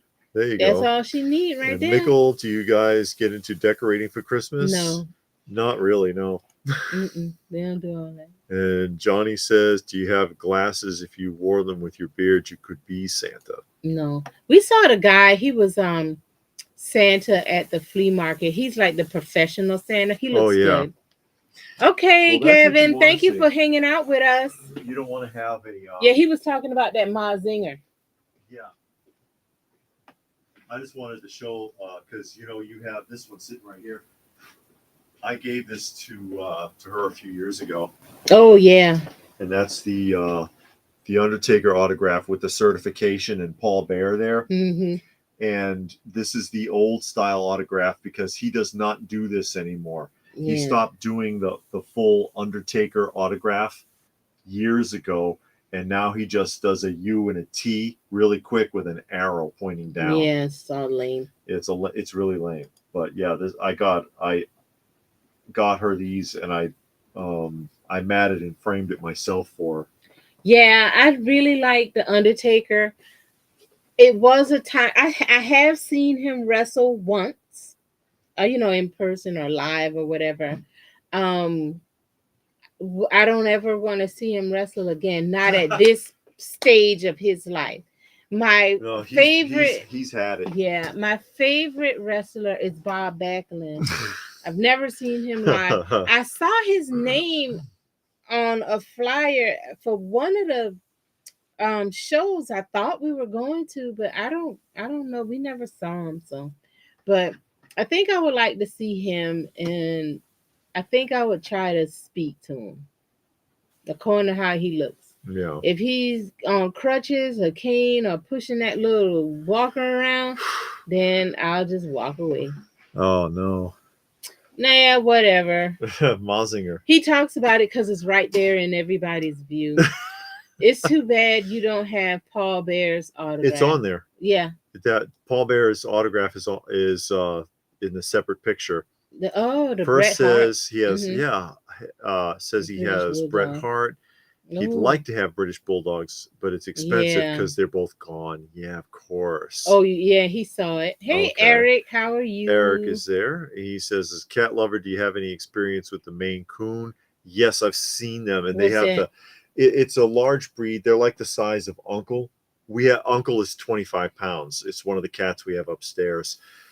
They're big. They're usually around that weight Mm-hmm. and that size, but they have like a lot of fur coming out of the neck, Ugh. and that's why they say mane, because Uh-huh. it looks like they have a lion's mane. Yeah, but That sound yeah, like a lot of hair floating all over. No, I think he drinking tea. I know it's not cocoa. yeah, this is T. Mm-hmm. And John says, "What's the largest single item size wise?" Probably those quarter scale figures back there. Oh yeah, You see the Joker right there, and it's a Skeletor here. You can kind of see the back of his head. Those are the biggest ones. the biggest thing you have Mm-hmm. is the strawberry shortcake house, Oh yeah, okay, yeah, the strawberry shortcake house. and that Raggedy Ann and Andy toy box is pretty big. Yeah, I actually got two toy boxes. I got the Raggedy Ann and Andy, and then I got another one from Goodwill. You remember that one brown one Mm-hmm. from Goodwill? That one's pretty big too. Yeah, Yeah, I forgot about it. When you said it, I thought about actual toy. Yeah, okay. How long did it take you to build it? It's still building. yeah, it's still building. Long, long time. I used to have a massive collection. It was Mm-hmm. stolen by my ex, and I didn't know he had a I podcast. got off of the collecting for a long time, and then I got back into it Mm-hmm. probably 12 years ago, something No, like that, or it was after we got married. uh, So it 10 was, years ago. yeah, maybe 10. And then so I started again Mm, building on what I had left over that wasn't ripped off. mm. I think everybody's got a freaking podcast now. I didn't know he had a Yeah. podcast. I ain't look. Glaive Mm. says the only autographs were on records from thrift stores. They Ooh. look real. Plus, why would someone fake it and donate it? One is Donny Osmond, and another is the full band of Queensryche. Mm. And Socrates, will there ever be a point where you guys say we're done? We have everything we'll want in our collection. Well, if there is, we haven't gotten there. Mm-mm. I don't know. Still a few things. Few more things I need to get real quick. Marty says, David and that Santa, what percentage would you say packing affects the sale of an item? Now that everything is online, people never see the packaging. Oh, the condition of the box. Condition of the box is actually really important. Yeah. It's very important value wise, if nothing else. And yeah, you have to really consider that. People order things online and they don't think about it. And if you're ordering anything modern, Mm-hmm. the companies, Amazon, whoever, sure don't give a damn. They'll care if you complain and send stuff back. Oh, I'm leaning over to the side. I'm You're sorry. falling out of the picture. I've told this story. I was buying a bunch of toy stuff, mainly pops, Yeah. from Amazon, and then I bought David a bunch of stuff, those big GI Joe figures and Marvel figures, those big old ones. And they came damaged, and I would send them back. Every time I would send it right back to Amazon, and I would leave bad reviews. Gentle Giants. Gentle Giants, Yeah. that's what it was. I would leave bad reviews, and they stopped me from leaving reviews. And then after that, I noticed when I bought stuff, it was packed different. Was it because they changed their stuff? Was it because I kept leaving bad comments? I don't know. But I noticed after I sent back so much stuff, and kept, because everything, I'm like, the packing was horrible. My package came damaged, and I would say that. Then I started taking pictures. They said, no, you ain't leaving no more reviews. We're gonna stop that. And then, but they started packing my stuff better. Uh-huh. Asked, what collection do you wish you got started in?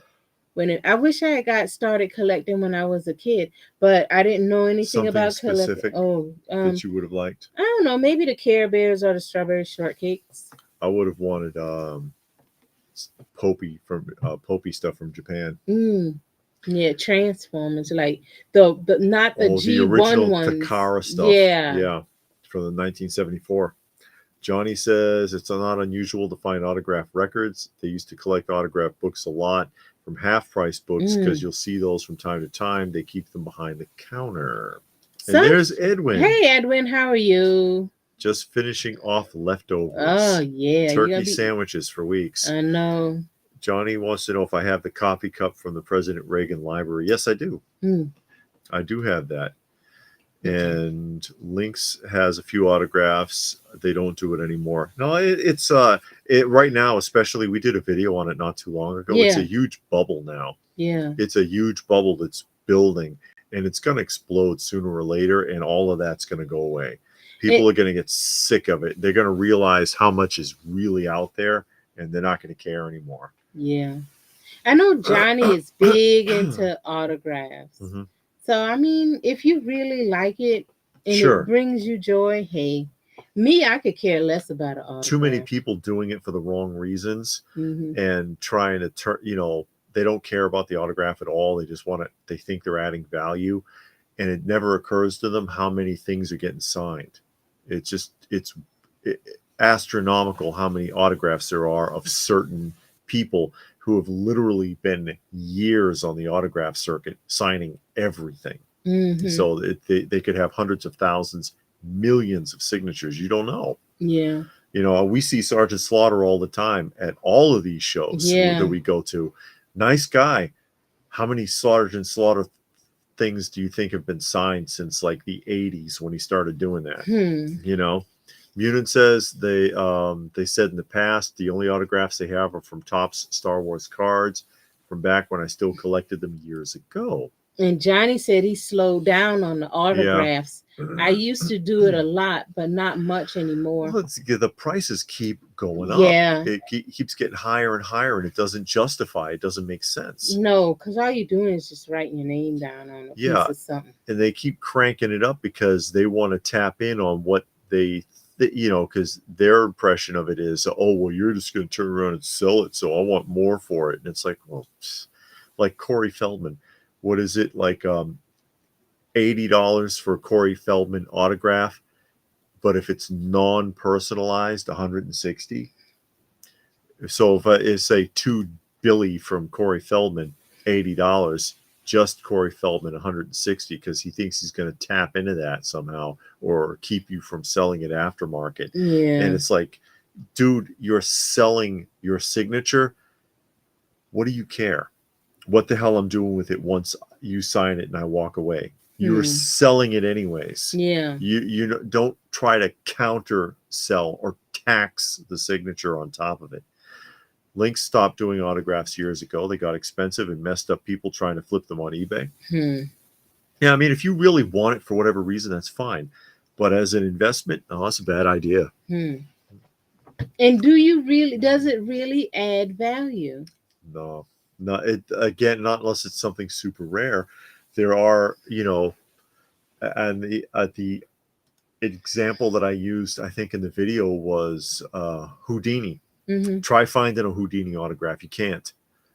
That's worth something. Stephen Hawkins, rarely. It's very rare because he wasn't able to write still in his 20s. I think he was still in college when his Parkinson's really kicked in and he couldn't write anymore. So a few documents are left that he actually wrote, and they're worth a lot. Yeah, things like that. But I mean, as much as stuff's cranked out now and trying to justify that price. And of course, when I was with Great Eastern Conventions in the 90s, they were free.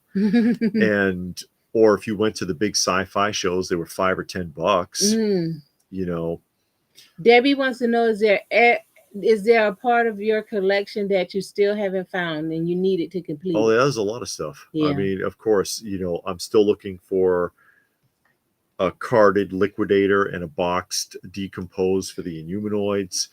There's still a handful of pieces missing from Brave Star. I'm still missing the Jeep set from the Kenner Scouts. I'm missing both vehicles and the tower from the Marks Safari. There's a lot of stuff that are like close, but not quite. Still haven't done it yet. I still need a loose IG-88, the the 6 scale ones from 1978. A complete IG-88, but that's very expensive now. Legend says it would have to be if someone I like, and it would have to be for me only. Yeah, Yeah. exactly. Edwin, thinking about suing the wife's doctor for malpractice, suggesting I make Thanksgiving dinner. Did you ever cook Thanksgiving dinner? No, I hate Thanksgiving food. I don't eat it anyways, so I've never cooked it.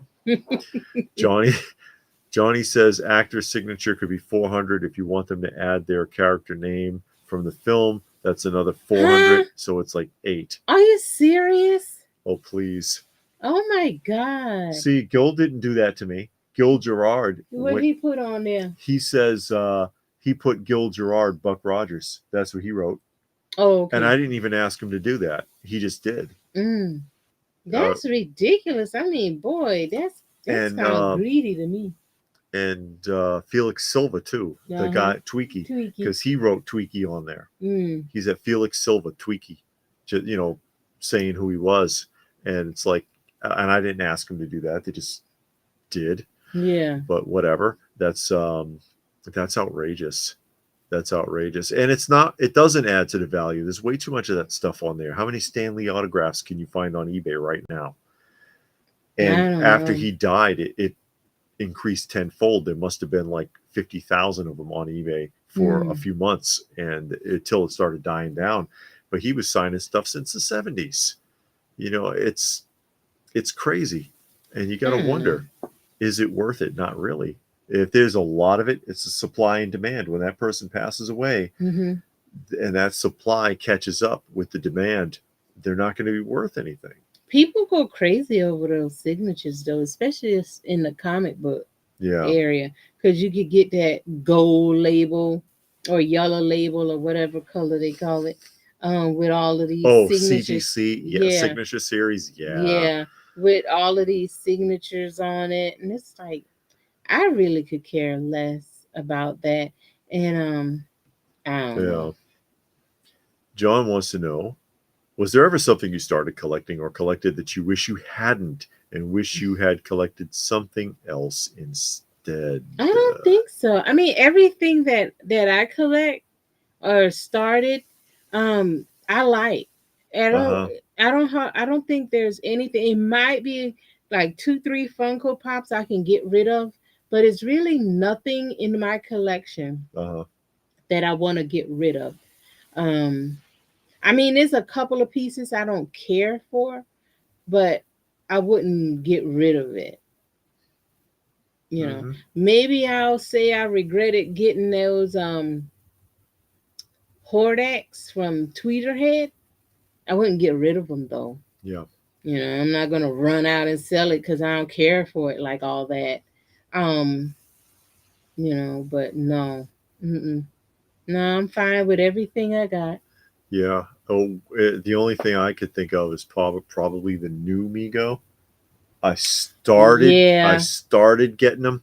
I got a handful, and then I was just like, nah.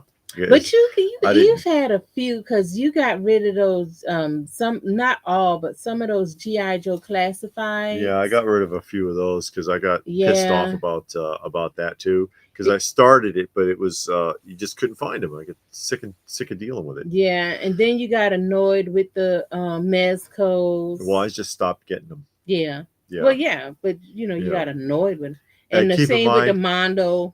That's all modern stuff. And you got rid of almost all your Funko Pops. I have a ton of them. Yeah, but you got rid of a lot. I did get rid of a bunch. Yeah. Because I realized I was just trying to be a completist and I didn't need them. Yeah. But everything that I've done that with, it's all modern stuff. Yeah. It's all modern stuff. The vintage stuff, I don't feel that way. Oh, I forgot to move on. It's okay. Munin says, yeah, of course, imagine paying hundreds of dollars for an autograph. In a few years, it'll only be worth a fraction. Or you find it at Goodwill or at some show.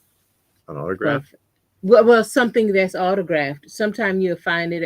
That's true. Yeah, at Goodwill, you're right. You'll find a record or something, or you'll be at a show and something's there signed. Mm-hmm. Were you when Socrates wants to know how old I was when Star Wars came out. 86. Let's Yeah. help those kitties. Yes, thank you. Stone Sour made another donation to the channel for our feline friends. Again, we're taking care of 18 right now. Oh 18 of God. them.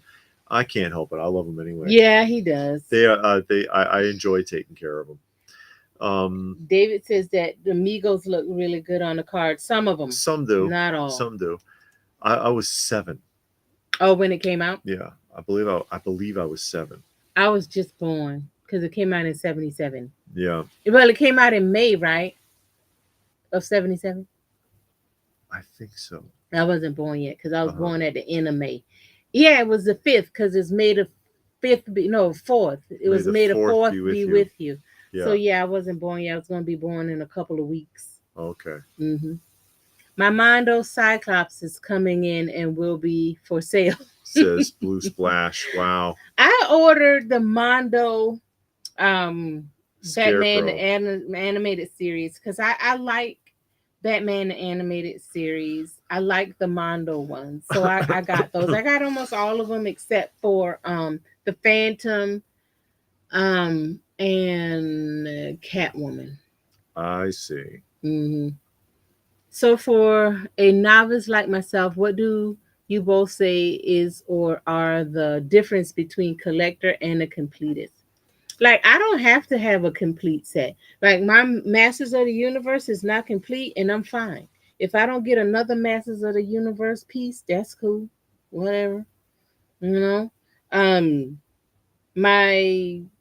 have a lot of sets that are not complete, and I'm all right with that. I'm cool with that. A lot of them I have now, they are because the prices was right. You know, they were cheap enough for me to complete it. I mean, a completist is also a collector. Yeah. But this is who Johnny's talking about. See, that's Pirate. Oh my you God. see how her nostrils are black? It's weird. And she has a brother. He is her brother. It's a short hair tuxedo cat with black nostrils like that. She's long hair. Her fur is, some of it in some spots, it's like 4 inches long.